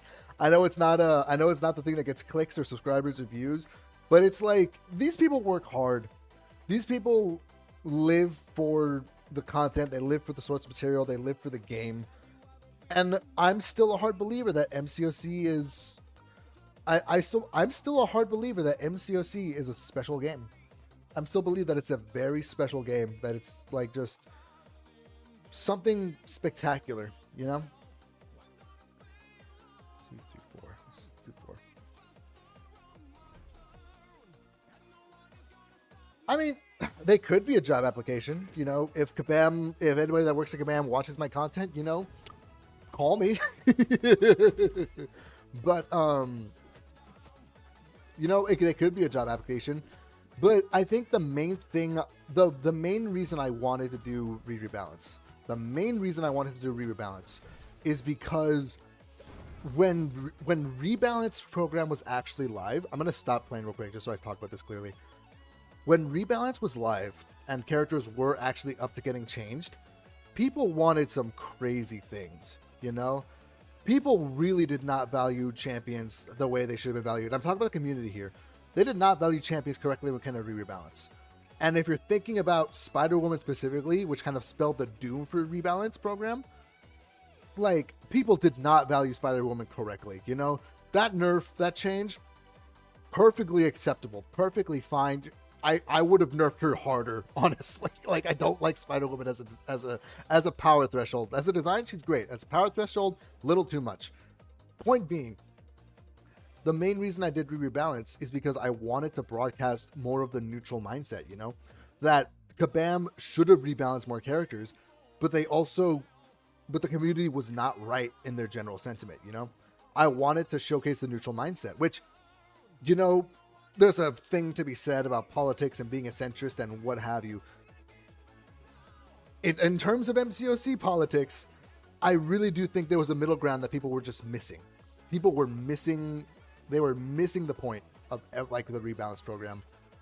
And, like, Kabam was missing it, and the community was missing it. People were just not active, you know? They were not sensible when Rebalance came out.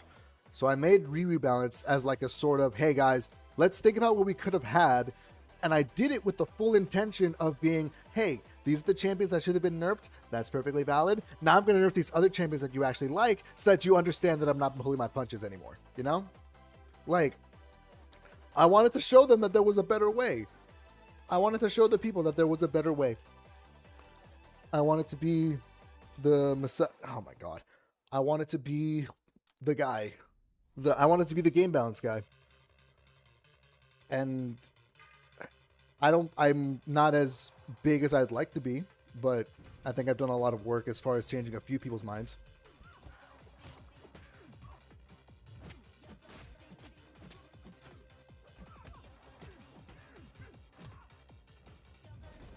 Oh God.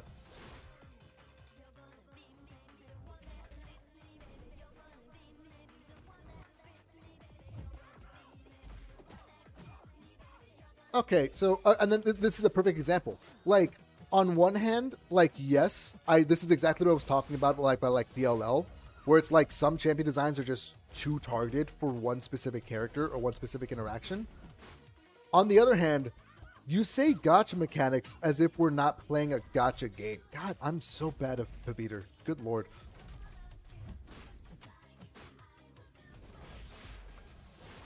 Paviter's animations freak me out, dude. Oh, the frame rate's weird.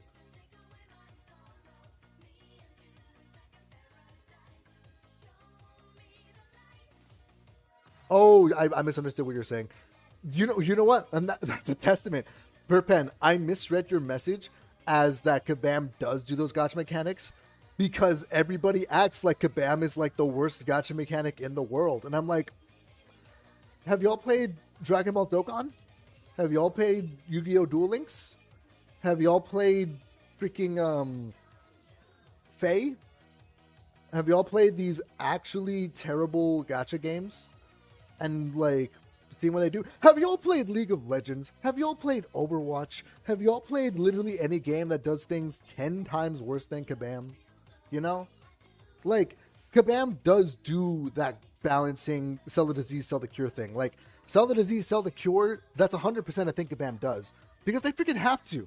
They're a business. They're a gacha game. That's how the game works. You know?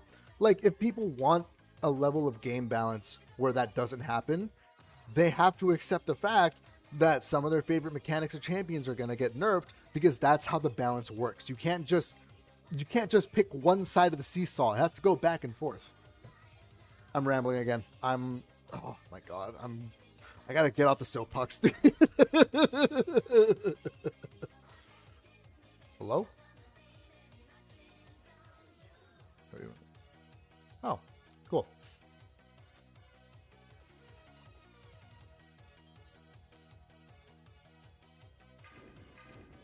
Yeah, and I mean, like, and it's one thing to nerf a character in like a crazy way, you know?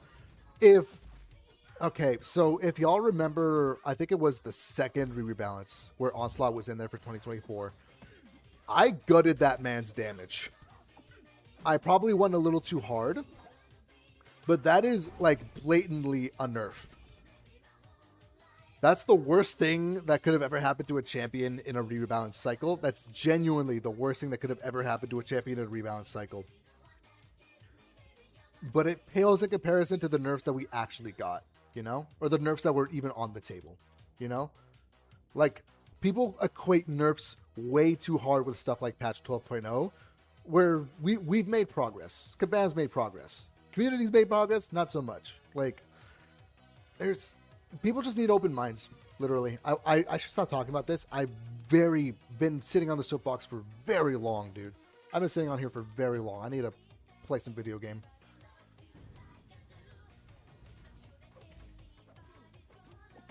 I would say that Kabam more so sells... They don't sell the disease, sell the cure so much in that aspect. I think if anything, they just sell power. Like the rank up materials from 4th of July and stuff like that. They just sell power. And I don't think that's a bad thing. I think they go a little too hard sometimes, like with this past 4th of July sale. But I think that I think it's preferable to sell the disease, sell the cure. At least to an egregious extent. 1, 2, 3, 4. And I think the weird thing too is that Kabam will enter cycles where they go super hard onto the sell the disease, sell the cure. Like the back in like 2025 and 2026. Can you dash me, please? Thank you.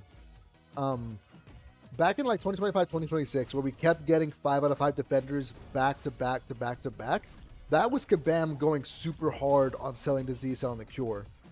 But now we're here where we're not getting defenders at all, and people are mad that new champions aren't like big. Like, oh, why do I need M'Baku? Yeah, why do I need Hobgoblin? Why do I need Black Tarantula? Whatever. Why do I need these new champions? And it's like, yeah, well, if you just let them ship defenders and stoke the flames of the market, maybe we wouldn't be in such a stale game state.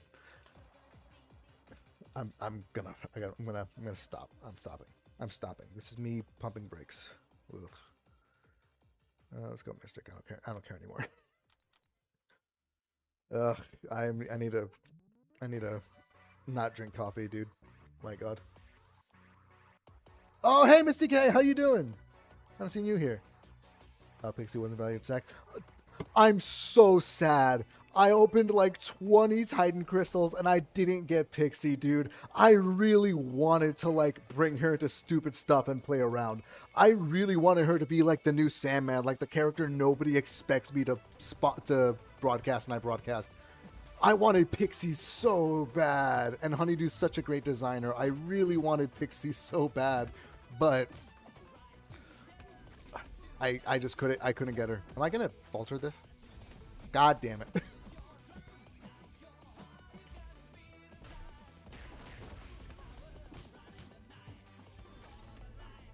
Man. Yeah. No, like, and it's like, I'm sure as hell that if we had a champion that maybe wasn't as big as Bullseye, but reinforced the need for you to have a mutant champion that has a non-immunity bleed weak resistance, or like has an evade counter or something like that, that would make Pixie a lot more powerful as a champion because she'd have more targets. But as it stands right now, most of the targets we have are kind of answered for. So I think we do kind of need another cycle of big defenders, you know? 50 seconds on Pixie, that's pretty damn good. And yeah, and that's the thing with Yondu too. And it's like, man, if I could have nerfed Yondu, I would have nerfed Yondu. If I would have redesigned Yondu, if I could redesign Yondu, I'd also do that. But I think like Yondu's a weird design that's only really popular because of his damage and his trigger through block. So it's like Yondu's a problem, but people act like Hobgoblin and Pixie are problems just because they're weaker as attackers. They see strength as a binary, and I don't like that. I don't like it. Oh, I got the untouchable one.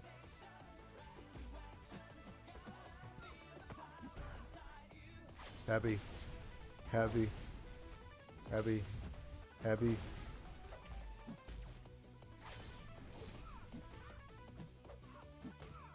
Yondu is perfect.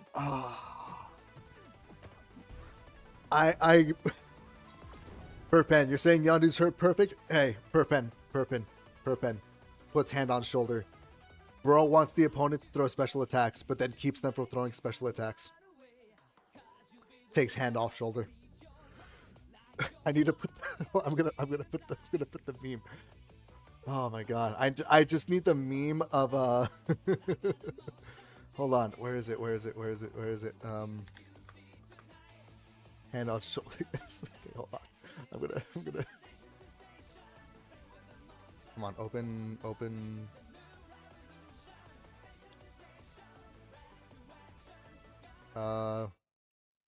There you go. There you go, Perfect. This is my response to that.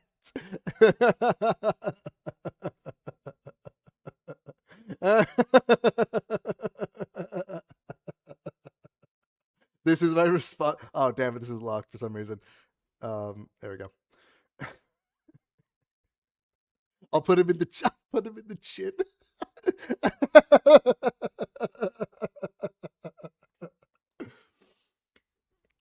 Oh my god. Okay. All right, back to our regularly scheduled program.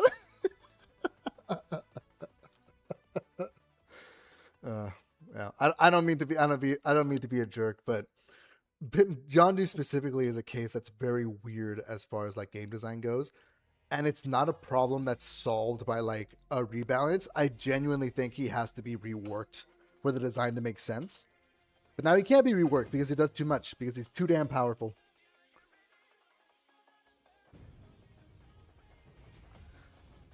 Yeah, he is putting the hand on my shoulder, and he's doing it through block like an asshole.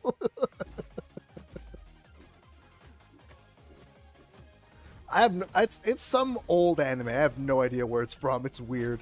It might not even be an anime, actually. I don't know the source material.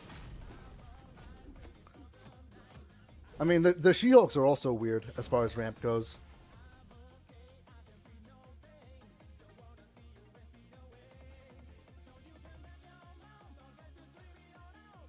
Oh, hello. Hello, since I'm somewhat new and getting used to playing MCOC, would you have any tips? I currently have a few 5 stars on me, but I know there are higher ranks. Ooh, okay. I got a few tips for you then. So, my assumption here is that... Oh, hello. Great roll. My assumption here is that in order to learn the game, you're going to run to a tier list. Because everybody runs to a tier list. The first thing anybody looks up when they go into a game is like this. It's like, hey, let's check out our tier list. Tier lists are, for the most part, kind of a lie. Because tier lists are usually made from the perspective of people that are like at the tippy top of the metagame in MCOC. So naturally, when you look at a tier list, people are going to tell you, you're only going to prioritize Serpent. You're only going to prioritize Photon. You're only going to prioritize Sandman or some other characters. I think, honestly, the best way to play MCOC is to just work with different characters that you kind of want to check out, you know? For your information, the highest star rarity are 7 stars. There's up to 7-star champions. 7 is the highest star rarity, but once you get really high, you start dealing with Ascension. That's a little more complicated. But for the most part, Just worry about upping your star rating. Eventually, the awakened abilities and all the ascensions, those will come with pulls. Those will come with items. Those will come naturally with you when it comes to like getting acquainted with the game. MCOC is really dense.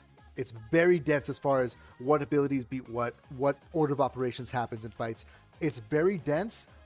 I don't want to build a thesis explaining a lot of it to you. I really just want to just prioritize the fact that you should lean on picking a couple of characters, 1 or 2 characters, or like more than that, and just figuring out how they work, you know? Like if your 5-star champion that's been working really well for you is like Patriot, look up a video on Patriot. Look up like him doing the fights that he's meant to do. Look up like his basic rotation and stuff like that, and see if you can kind of actualize that in your gameplay. And try and go from there, you know? Like literally just play the game and figure out who you like. Figure out what mechanics you enjoy seeing. If you have a question on abilities, if you have a question on certain stuff, it'll come naturally to you as you ask questions and kind of experiment with it. Like, there's a lot of people out there that will gladly give you specific answers and stuff. There's tons of streamers out there that'll be like, hey, do you need to know how healing reversal and like regeneration rate works? Cool, I'll explain that to you. Because there's a lot of people that have been here for a very long time, and the best way to learn is to just take it one step at a time, one champ at a time, one chapter of act content at a time, you know? And if you can master just one champion, if you can get one champion down to the point where you know them in and out, like point A to point B, if you can master that, the other ones will be you can learn the other ones exponentially faster. That's the best advice I can give you. Don't lean too hard on the tier list. Don't lean too hard on like battlegrounds decks. Don't lean too hard even on like the tactics, unless you're like in the specific content for it. Don't lean super hard on the tactics like these things, you know? It's better if you're completely new to the game. It's better if you just find your fun and roll with it for as long as you can. Let that take you as long as it takes you, as far as it takes you, and just go from there. You know, just focus on enjoying the game. Focus on falling in love with whatever character you like. That's the best advice I can give you. That's the best advice I can get.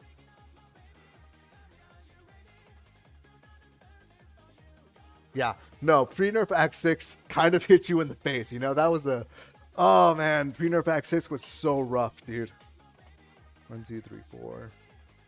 Oh, wow, I'm actually very close to a perfect hand here. Come on, RNG, perfect hand. 1, 2, 3, 4. Oh, but I lose the captain's order if I do that. No, I'm risking it for the... If I shuffle 4, I lose captain's order, but I have a very good chance of making it to the ultimate hand, the certified force. I'm risking it for the biscuit. I'm risking it for the biscuit. Gamble your life. This is a gacha game. This is the advice, Abby. This is your advice, Abby. Gamble your life away. The gamblers always quit right before they hit it big. Ignore the 4,000 units I spent trying to pull Sandman from Ascension Crystals. Gamblers always hit it big, bro.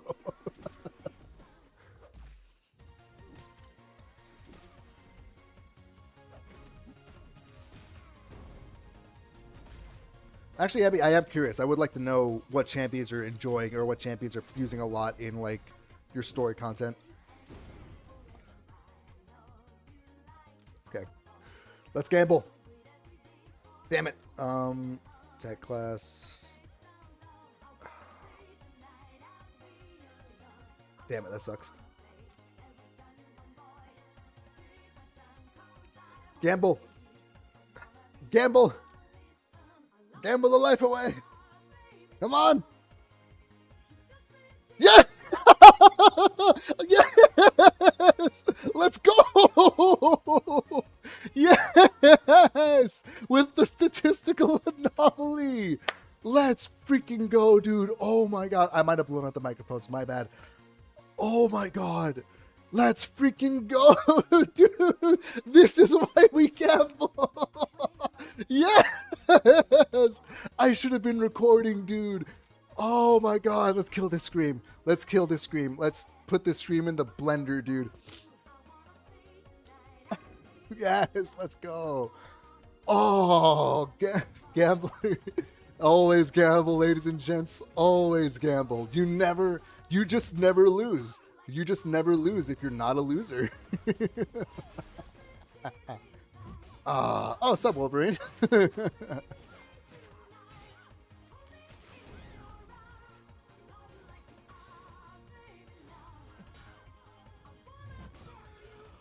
Oh, and that's times three. That's times three. Hell yes, baby. Screenshotting this and sending it to the Alliance. Hell yeah, brother. Oh, snap. We have a announcement from Kabam. Hold on.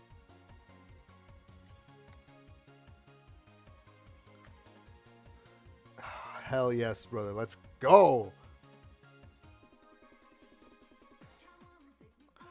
Oh my god, that's so good.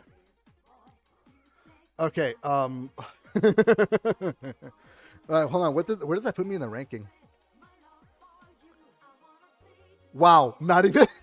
I was at like 11%. Now I'm up to top 9. That sucks, dude. Jesus Christ. Man, people. Hey, Legends title. Legends title. Let's go. Awesome. Oh, let me go to Abby's message. So, I'm sorry, Abby. The statistical anomaly really derailed me. Mainly just been autoing the book battles. I do have a pretty high rank 4-star Doctor Doom. That means anything, including 5-star Penny Parker, Squirrel Girl, Phoenix, Rintra. Those are all pretty good champions, you know. Some champions are like a little outdated, or like they're just from like the first year in the game and they've never been touched. Like Captain America straight up doesn't have an ability set, and I would love if he gets reworked at some point. But either way, those are really solid champions. Doctor Doom specifically. Doctor Doom is so powerful, he's not available as a 7-star. They've kept him locked at 6-star because he's that crazy. He's that cracked. But Penny Parker, really good champion. You kind of have to know a little bit. You kind of have to get used to manipulating the opponent's power to use her, but she's very good. Squirrel Girl, super underrated, very fun to pop off with her. Not as strong as the other champions that you listed, but still very fun. Very good if you can get her rolling. Very good if you're in a matchup where the opponent bleeds. Phoenix and Rintra, amazing characters. Rintra's it takes a little bit to get used to because he's a little funky. Phoenix also weird to get used to because she's a little funky, but they're both really good champions. They're champions that are very worth learning.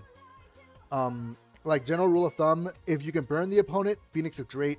If you can bleed the opponent, Squirrel Girl is great. If you're literally fighting anything that's not a cosmic champion, Penny Parker is great. And also Incinerate Immune, same difference.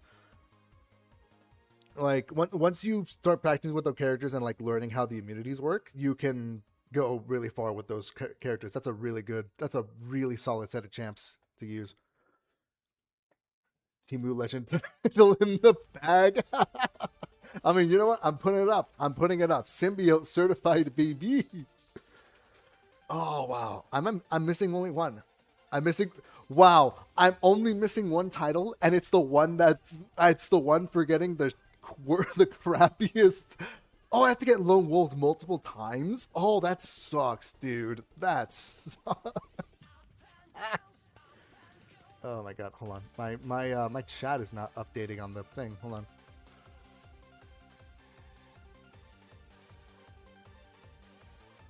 Yeah. And like a lot of those champions are really indicative of how a lot of characters work. Like Phoenix being able to charge heavy from like a combo attack and like stun the opponent for an extended duration. A lot of champs do that. That's like the Doom heavy thing. Like Doom does that as well. A lot of champions have that ability to stun from a heavy attack like that. Squirrel Girl focuses a lot on the combo, focuses a lot on like stacking bleeds and like waiting to pop your damage off. A lot of champions do that as well. And like Rintra being super reliant on big crit on the special 2 once you've ramped up. A lot of champions are also super reliant on crits. They're just really reliant on RNG. Like you can learn a lot of characters from that roster set. I think that can take you very, very far as like learning the game. Like that's a pretty good haul. Should have been called Lone Brain Cell if you got that hit 20 times.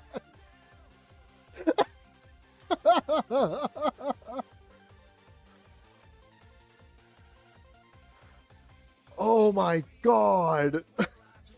That's such a cursed thing to do. Did I put this in that? Oh my god, I did. I put this in the wrong chat. Oh man, wow, I'm such an idiot. Um, oh wow, I'm so dumb.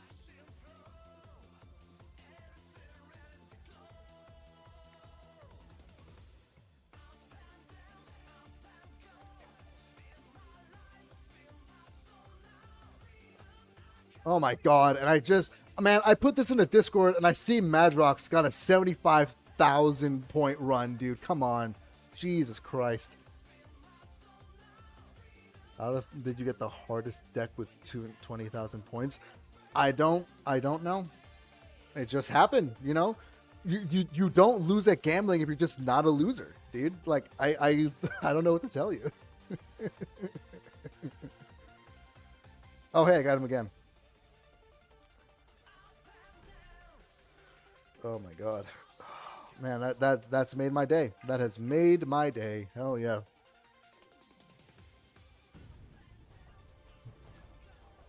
Oh, I got you. Yeah. What act are you in? I'm assuming you're like act 4, maybe act 5.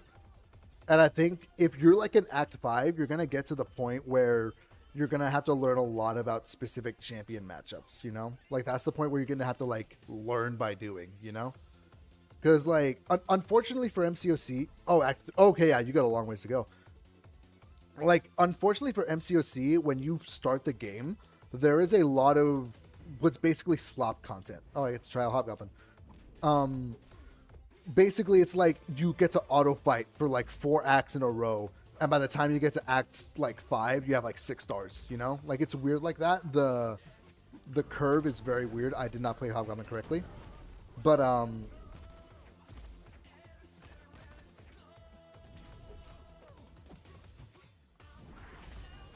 am not playing Hobgoblin correctly.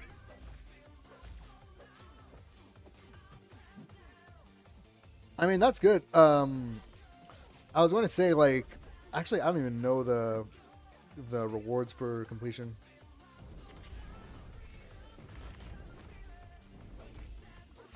Okay, I thought those. Oh, I think I have to be at maniacal charge to be unblockable. Yeah, yeah, I have to. We were just talking about this. I'm not going to talk about Hobgoblin again. We just talked about this earlier. Yeah. Here, let me go back. Let me go back and look at the Act 3 rewards because I kind of look at it. Because I was going to say, with the state of like early MCOC, there's kind of not a lot of reason to 100% stuff right away. Like if you don't have to. Like you don't really need to 100% Act 3 super hard. Act 100% Act 4 is a little more of an ordeal. I think honestly, if you just push through the content and try and get as far as you can, and then when you get stuck, start to explore stuff, you'll get a little further, a little faster. I mean, if you want to be a perfectionist and explore every stage, like that's fair, more power to you. But that's the kind of advice you're going to receive from people that are like a little more hardcore in the game. Like they're going to tell you, just barrel through the content, get as far to Act 5 as you can. That's what they're going to tell you. But I mean, being a perfectionist has its own fun. You get to learn a lot as far as like learning the game. I just think that you're not going to experience a lot of actual difficulty until you get to like ending Act 4 or in the middle of Act 5. Because this is where quests will start to be like, hey, did you bring the wrong character with a damage over time? Suffer. Did you not bring a counter? Suffer. Do you not know how Bane works? Suffer. Like this is the point where you actually get punished for not knowing how the game works, you know? So like you got a lot of runway. You got a lot of runway to just auto fight, but I'm warning you that it's a weird learning curve with MCOC. Like it stays at slot for a little bit. It stays at slot for like the first 3 or 4 acts, and then it starts escalating really fast. I'm in a bunch of Discords actually. I won't say them all right away because some of them are private. But I do lurk in a lot of Discords. I'm only really active in like 1 or 2, to be perfectly honest, outside of my Alliance Discord. But I am in a bunch of them. No, well, I mean, when I say it gets intense, it's like it's fun because you have more to lose, you know? Like, auto fighting and playing with the champs is fun. I gotta figure out who I'm.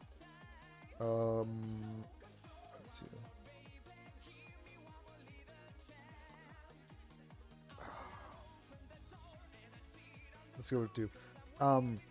I only say that it gets intense because it's like, oh, you're like playing for keeps, you know, like you're playing to like survive the quest. Like you have an actual risk of dying or like being totally KO'd a fight or like having to use a bunch of revives. Like I'm just trying to explain that like if you're enjoying learning new champions, you'll have a lot of runway to learn that early on. But after a certain point, you have to actually utilize the champions. You have to actually like apply what you've learned, you know? Which I think is really fun in the game. Which I think is really fun. I think Act 5 and Act 6 in their current states, maybe not their current states, maybe they're a little harder. I think those acts are the most amount of fun you're going to get in the game. You know? Like those are really fun sections of the game.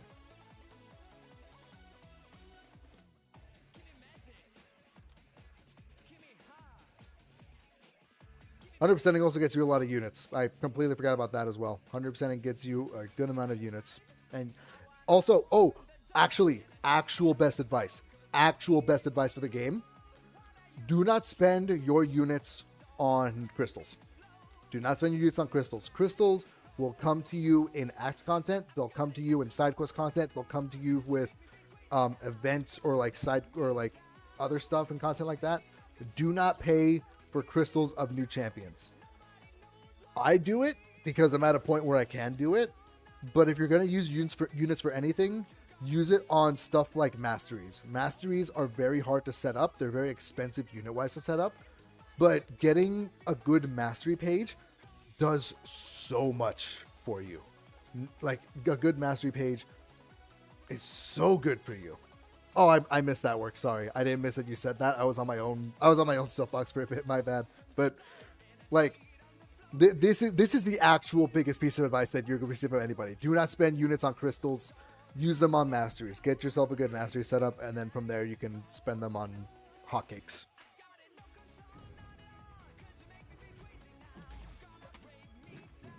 Yeah. Basically. Oh my god. I have a friend that doesn't play MCOC anymore, but he really loves Black Cat and Silk. So whenever they both came to the game, he came back like a month beforehand, started grinding out monthly event quests and like side quest content to get a bunch of units to spend on crystals, and would grind for the characters. And he didn't get either one. He didn't get either one as a 4 or 5 star where he was at in the game. He got nothing for all his hard work, and he was broke. Yeah, no. It's exactly what you think, Thanos. It is 110% what you're thinking his motivation was. Oh man. Oh, really.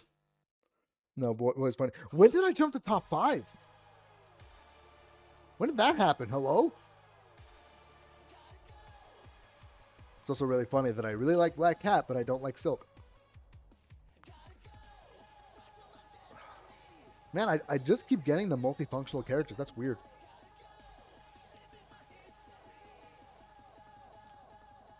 Typical MCOC crystal experience. I mean, I've spent 4,000 units on Sandman Ascension and still haven't gotten Sandman Ascension, so... Yeah. Yeah.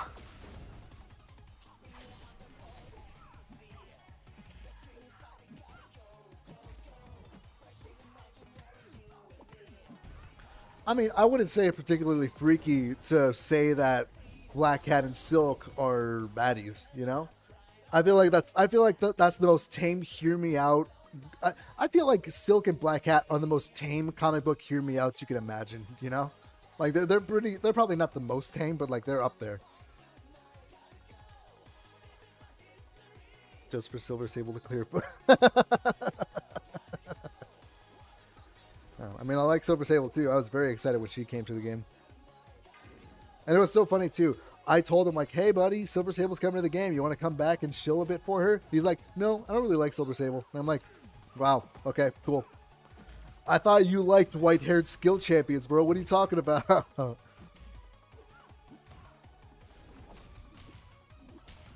What about when Invisible Woman dropped? I mean, was I there when Invisible Woman dropped? I think I was taking a break from the game, actually. I think what happened is that I was taking a break from the game like the year before the Fantastic Four came in. And I came back right on the month that Fantastic and Doctor Doom dropped. I think that was the month I dropped back into the game. So I never was actually here when Invisible Woman came in. So I wasn't there. I didn't know. I wasn't there.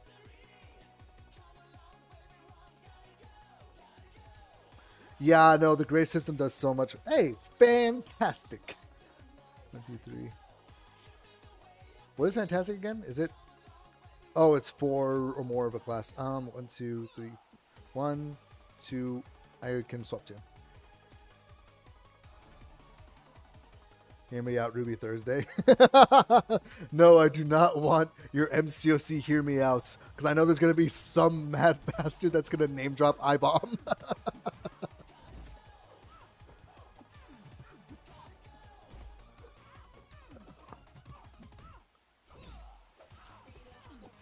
Yeah, I want to say they were at the end of the year because I think they wanted to do the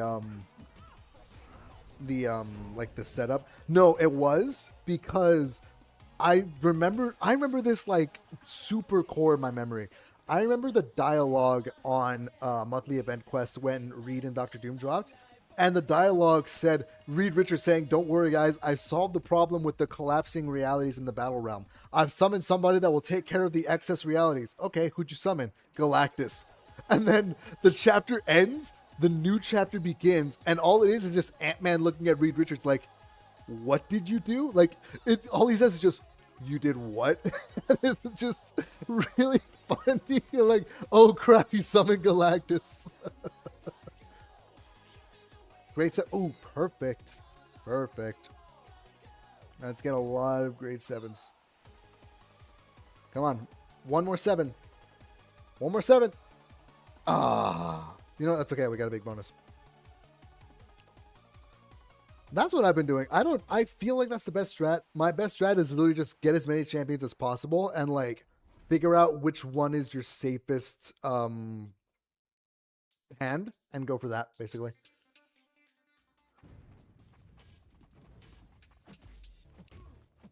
I do kind of wish we got like, you guys ever play those video games where the boss fights were literally just the boss, because the boss was usually like a kaiju or something, and they would slam the ground and they would just conveniently leave their hand on the ground, so you just have to wait for them to do something and then you could just hit their hand or something. Like, that's what I was expecting Galactus to be when he dropped, but no, he's just Galen, so it's very funny.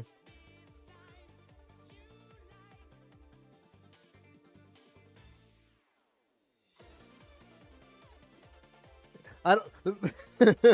I mean, I don't think I'm not gonna give my hear me outs solely because I'm happily engaged, and also don't really engage with like Gooner mentality. There's a reason I don't play Marvel Rivals. I do not like Marvel Rivals. But I mean, I'm not gonna act like I'm not attracted to at least some of the characters I had ranked up. Hello. Yes, Zomboss. Oh my god, Zomboss is a core memory. I played the hell out of Plants vs. Zombies. Zomboss is a core memory, man. Wow.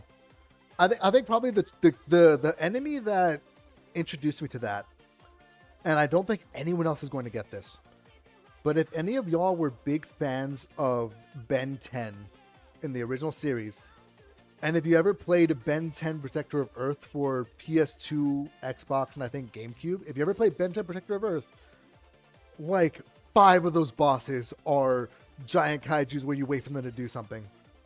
Maybe not 5, I think it's like 3 actually. But that's the core memory of that boss type in my head. Also, Protector of Earth, surprisingly fun game. I replayed it when I was in college. It's really fun. A little brain dead, but very fun. You can say Sandman. We don't, bro. I don't want sand everywhere. I'm sorry, Sandman is not a hear me out. And also, to be fair, like, I am a like, I'm just gonna say it right now. I'm a cisgendered heterosexual man in a comic book video game, which basically means that all of my potential hear me outs are just generic sexy women in skin tight costumes. What kind of freaking hear me out am I gonna give you? You know? Like, realistically, what are you gonna be expecting on my hear me out? It's like, oh hey, it's hot lady in skin tight suit number 45. Awesome. Like, you're not getting anything from my list. I'm sorry. Like, I'm not gonna give you anything substantially clickbaity, you know?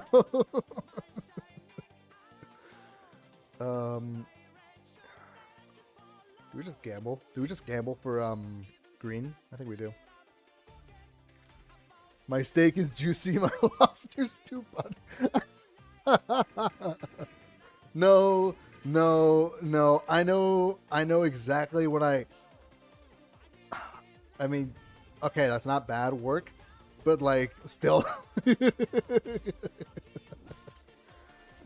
like there's a difference between like F Marry Kill list and like hear me out list. A hear me out is supposed to be weird. Like the whole name of the game with a hear me out is that you're supposed to be like suggesting out there selections, you know?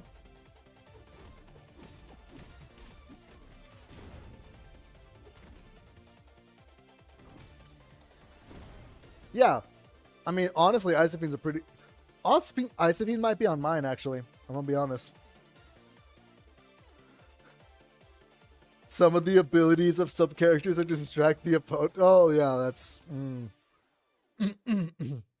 2, 3, 4, 5. Let's do a full swap of 5. Let's if we're gonna gamble, let's gamble hard. If we're gonna gamble, let's do it live.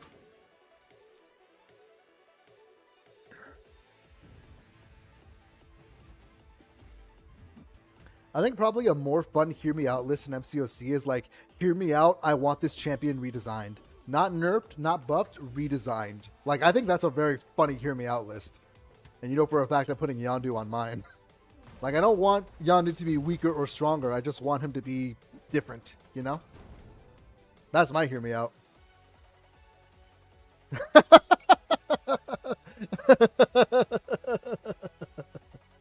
Hold on, I gotta catch up.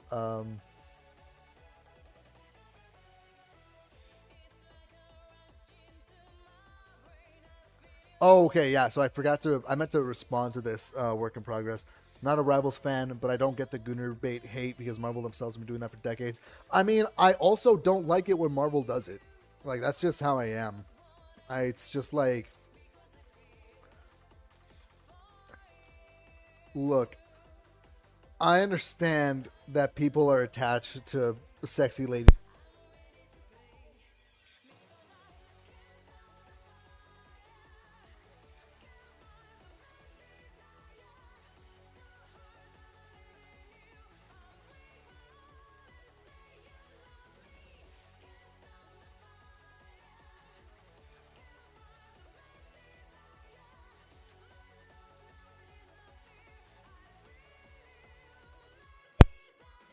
Oh my god, I got muted again.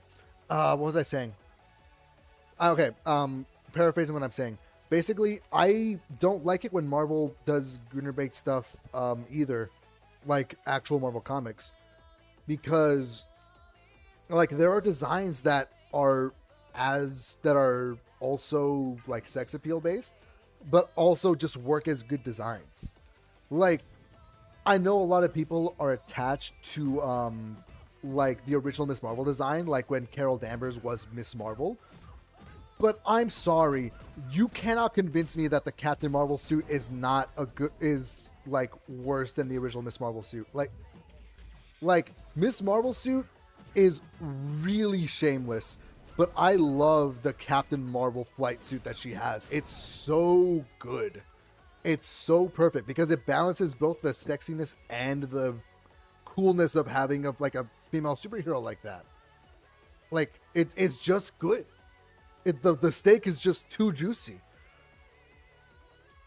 But not a lot of designs do that. A lot of designs will just with the jacket, bro. Oh, I the jacket. The jacket's so. Let me see if I can find it. Actually, hold on, hold on, hold on.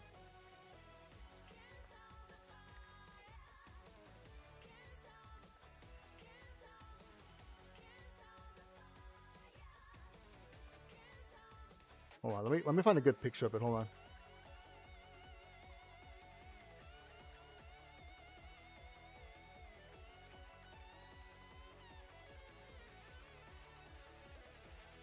Bear in mind, I am actually a Captain Marvel.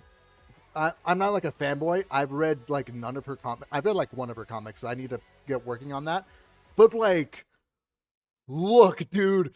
How can you tell me this? How can you tell me this is a downgrade from the Miss Marvel costume? This is peak, dude.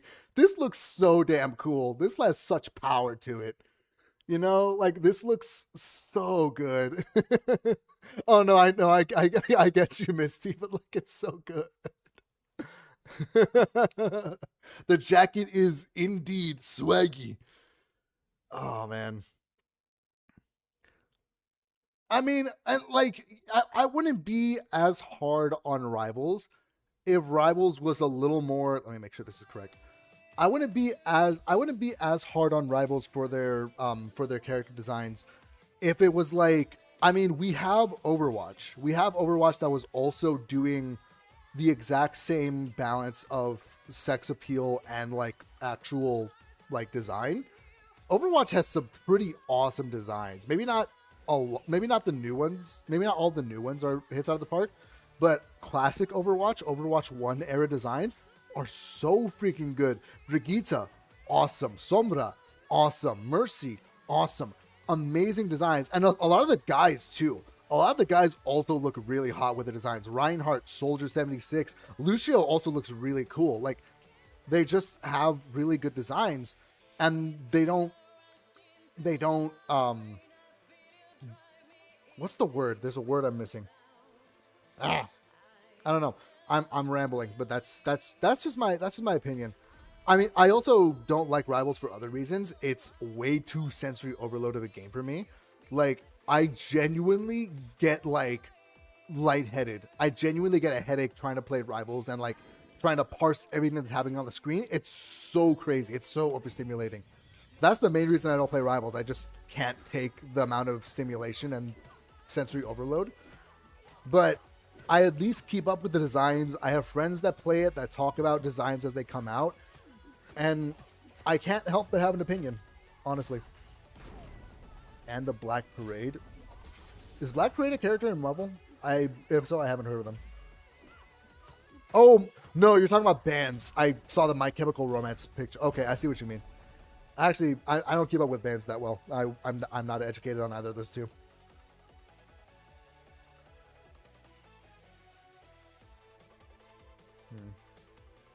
Let me catch my breath because I've been talking a lot and I've been talking very loud. I realized that my mic may or may not have topped out as I was yelling about character designs.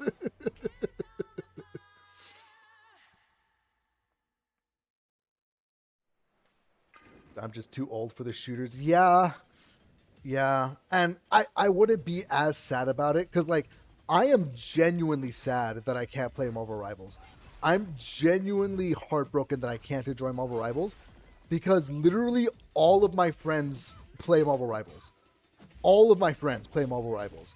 My friends from back home, my friends from college, my friends from where I'm living right now, everybody and their mother plays Marvel Rivals, and I just can't. I can't do it. And I feel like the stick in the mud that has to be online. Like, hey, do you guys want to play League or maybe Fighters or like maybe some friends swap? Do you guys want to play something else? And they're in a game in Rivals having a blast or being mad together or something. I don't know.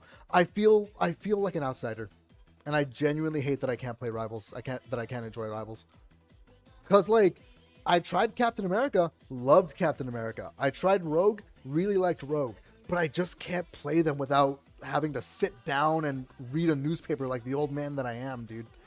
Like it's just, oh my god, dude, it's just pain.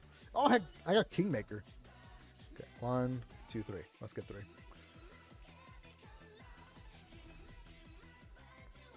Oh no, absolutely. All the designs I have for certain characters in Marvel Rivals, my hatred for them, not hatred, my critique of them usually just extends to alternate skins, like the Captain America swimsuit skin. I freaking hate that. I hate the Captain America swimsuit skin with a passion. But like base skin Emma Frost, base skin Hulk, base skin Angela, they're really peak. They're really, really good, you know? Like, if I have a problem with the skin in Marvel Rivals, it's usually like the swimsuit skin or like the other skin like that, you know? Like, and it's not even consistent, you know? Like, I'll look at the Venom emote. You know the emote I'm talking about. You know the Venom emote that I'm talking about. I'll look at it and I'll go, you're on thin freaking ice, buddy. You are on such thin ice, dude. I want to hate you so bad, but at least it's part of the meme. Like, I'm not even consistent with my critique with Rivals, and that's what bothers me. You can tell most people in chat are single. I mean, look, I'm a happily engaged man. Wrong thing. I'm a happily engaged man, but look at this. Look at this, bro. Oh my god. Where's the let's load up on, I guess, symbiotes. I haven't played since the beta. I haven't played, I think I played when Rogue dropped. I think I wanted to try out Rogue because I thought she looked really cool. Rogue's design was also really good. I also really like Rogue's design. But I don't know. I've tried Rivals on multiple occasions. I tried it on launch. I tried it season 2, I think, like whenever the Fantastic Four came in, and I tried it when Rogue came out, and every time it happened, I couldn't play it for more than like 30 minutes. I just didn't want it, you know? And it's weird because I have a friend of mine that like I brought this up to, and my friend says that he enjoys the game where you can just kind of do whatever you want and hope that it works out. And I'm like, I appreciate that, but I really prefer to have agency when I play shooters like that. You know, like I played a lot of Reinhardt in Overwatch. I'm very used to having my agency and having my autonomy when it comes to deciding how fights work out. I don't feel like I have that with Rivals because there's just so much going on. And like, it's not anything against Rivals. I think I'm just getting old. I'm just old, dude. I'm just old, and I don't like it, dude.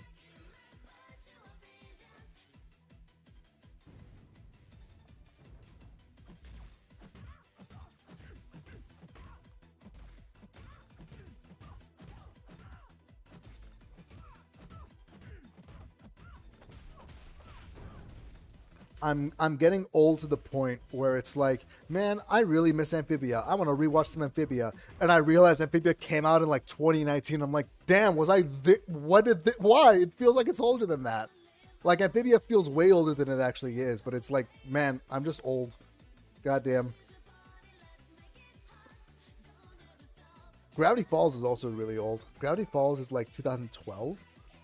It doesn't feel like it was 2012. It feels like it was like last year, dude. It's crazy. Yes! You know ball, Misty K!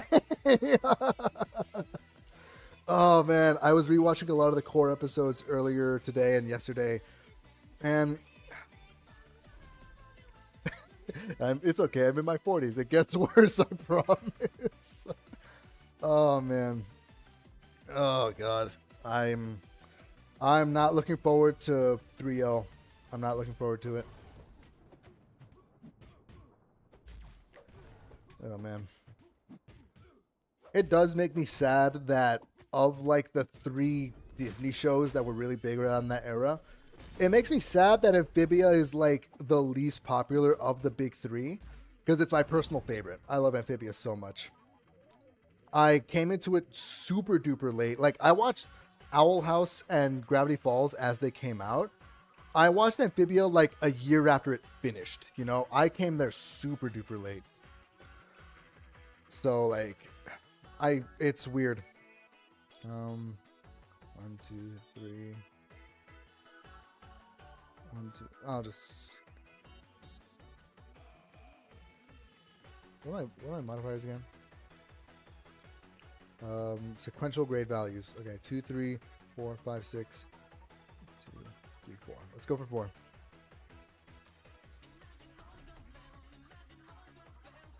Yeah, that's exactly how I stay engaged with content as well. I'll always just get I will always get like the Saga of Sasha or like the final episode of Amphibia clips in my YouTube recommended, and I'm like, damn it! Now it's the YouTube you put it in my recommended page. Now I have to watch it. God damn it, dude. Hey man, thanks for coming out, friends. I appreciate it. I actually have to get offline in a little bit. Damn it.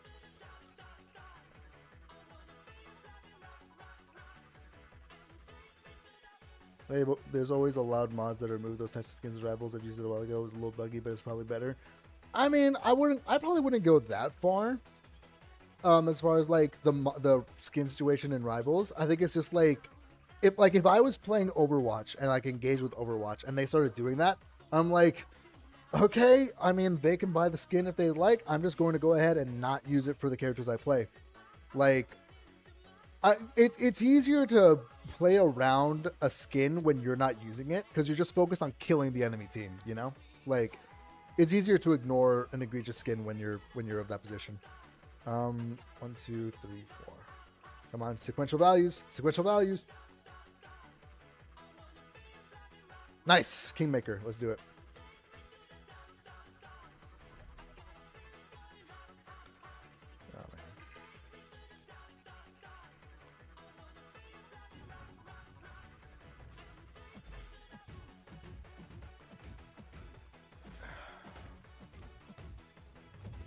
It's so funny having watched Amphibia like years later, because I'll watch it and I'll forget that it was produced during the pandemic. So there'll be points where they have the masks on and I'm like, wait, what's the mask? Like, why are they doing that? Oh, wait a minute, that was like a few years ago. Like, I'll just have forgotten that was a thing that happened to the planet at one point, you know? Oh man.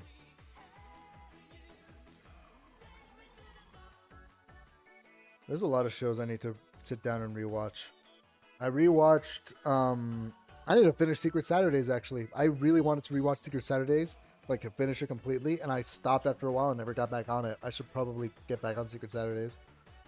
I'm not a guy that usually rewatches stuff. I usually like watch it once and like keep it in my head via the YouTube recommended clips that I occasionally get an itch for. But sometimes I just need to go back to Fantasyland. Sometimes I just need to go back to like Ben 10 Classic or Spectacular Spider-Man or something, you know? Sometimes I just got to go back to when simpler times were simpler times, you know? Oh, I need to rewatch Bakugan. I 100% have to rewatch Bakugan. That is 100% something I wanted to rewatch. Oh man, because I rewatched Beyblade too. Oh, I gotta rewatch Bakugan. Man, I'm gonna be on a cartoon marathon at some point. God damn it. Shows like South Park 6 times over at this point. I'm actually not that big a fan of adult animation. Like, I mean, I'm not a big fan of South Park itself, but I do have 3 episodes specifically of South Park that I really love. 3 episodes of South Park specifically that I really love are the oh my god, I'm forgetting them. It's the medical marijuana episode is really good. The World of Warcraft episode is my forever favorite episode. World of Warcraft episode is for sure my favorite. And then there's the third one that I'm forgetting. But I mean, I'll watch clips of Family Guy. I'll watch clips of American Dad. I think I'm a little past the point where I can comfortably just put them on in the background, which sucks because I would love to do that. But I don't want to pay for whatever service to provide them. I would rather put something else on, you know? Like, it's just a state of streaming at this point in life. Let's do one more Battlegrounds match. Let's see if our luck changed. Let's see if our luck rolled back around. Let's see if we can get a win. If I can end this day with like 2 medals, because I won 1 and I lost 3. If I could just medicinal fried chicken and make love not work out. Yes, those are the two ones. I forgot that the A plot for that episode was the Kentucky Fried Chicken. I forgot that was the A plot. That's my favorite part of the episode. In the whole state of Colorado, Kentucky Fried Chicken is illegal. And then, oh my God, just my favorite scene of the episode is just, hey Stan, can you get me a beer? Stan? Oh, you know what the other one is? The other one is Cream Frige. Cream Frige is the third one that I really like. Oh man, those are really good episodes. Where am I aiming for? Let's aim for, what do I aim for? Let's go for Hitmonkey. Let's go for Nico, because why not? And let's go for Domino. Oh my God.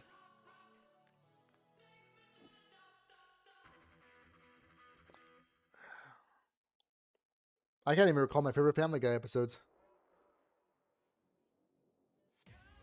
I have friends that really enjoy the South Park RPGs, the Fractured But Whole, and the Stick of Truth. I've never played them. I know they'll tell me about what is it? It's like the Morgan Freeman super boss hidden fight. They'll tell me about stuff like that, and I think it's really funny. But I've never actually played them. Let's get Nolan here. I really don't watch South Park because, to be honest, some of the episodes just don't. They're just too much for me. Like honestly, like I just don't like whatever they're putting down. It's just the way it is. But other episodes are really other amazing episodes. The other awesome episodes is any episode where Cartman gets dunked on is so good. The dog trainer episode and the episode where he freezes himself to get a Wii. Those are like oh my God, those episodes are really good. But like South Park in general, I'm just not a big fan of. Like it's just the way it is, you know? Like I can't watch South Park dedicatedly because some episodes are just too much. Like I just don't like them. But there's a few that slip through the cracks and I kind of just have to deal with it, you know? I just have to accept that, you know what? Yeah, this is funny. Atheist episode. I don't know that one. I do not know that one. Let's roll with Null for bleed resistance. Actually, no, I'm gonna lose out on Red Skull counter. I need to keep Gladiator. Family Guy, I think Family Guy is a little better as far as to where it's hitting. Like, I like Family Guy a lot more than South Park. I think I also just grew up with Family Guy, which is weird to... Don't do that. Damn it, he purifies. Oh,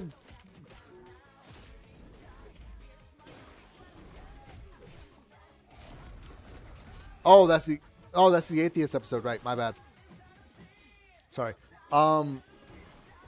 Here's the thing with Family Guy specifically. Family Guy is just a little hit or miss.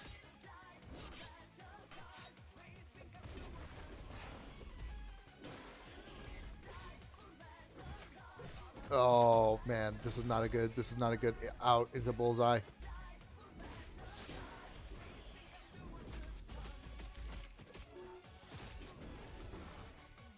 Oh God.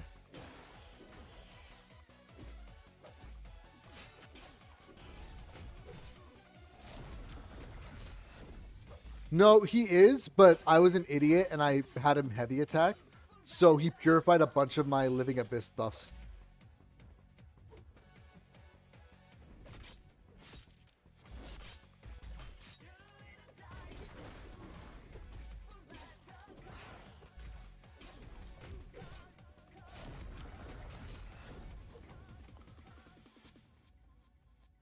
Oh, I saw one. Way to go. Rank 5 Enchantress, baby. Let's go. I also think with Family Guy, like, they throw a lot. They throw... South Park, when it does a bit, it doubles down on it. With Family Guy, if they do a bit, they're usually going to drop it within, like, 5 minutes and go to some other plot line, you know? So it's like, yeah, because he didn't have an answer. He didn't have an answer for Enchantress. That was his only science champion that he used to use for Enchantress. And then we're gonna go with you. Hey, it's insanely toxic, but I only have one rank 5 on my current Alliance War defense, and the Enchantress is justifying my spot in SSX. Enchantress is 100% justifying my spot in XXX because nobody else would have rank 5. Oh my god. We might actually have another rank 5 in the battle group. I have no clue.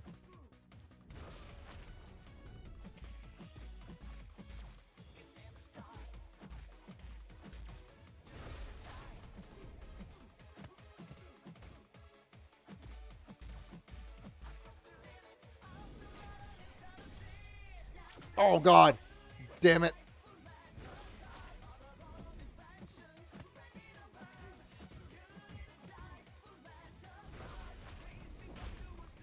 Oh, I'm not unblockable.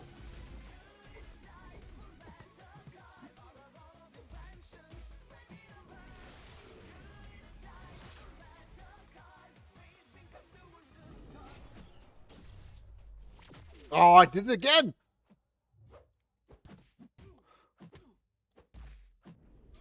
Oh my god. I'm dead. The root is actually messing me up straight up. Yeah, the root actually messed me up because I was having to play around that. I just lost it. Damn it, that was such an easy victory though. Son of a... Ah, dang it. Oh, I might have actually lost this match because he might just Okoye whatever defender I put down.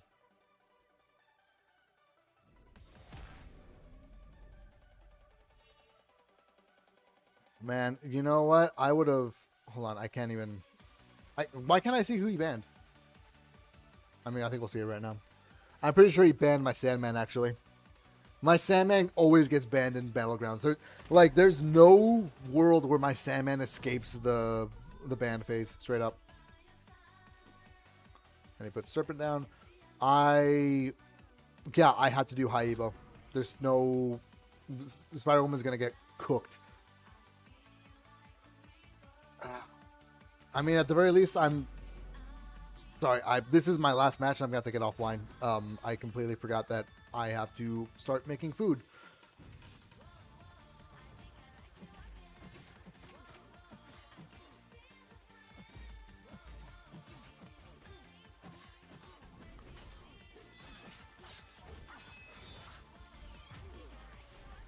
I have to get the No, the cursed light. If I can let him throw maybe one special and let the fear top me up.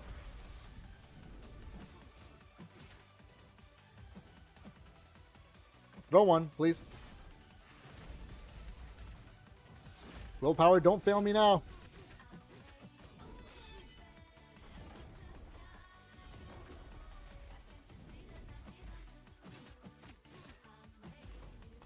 Come on.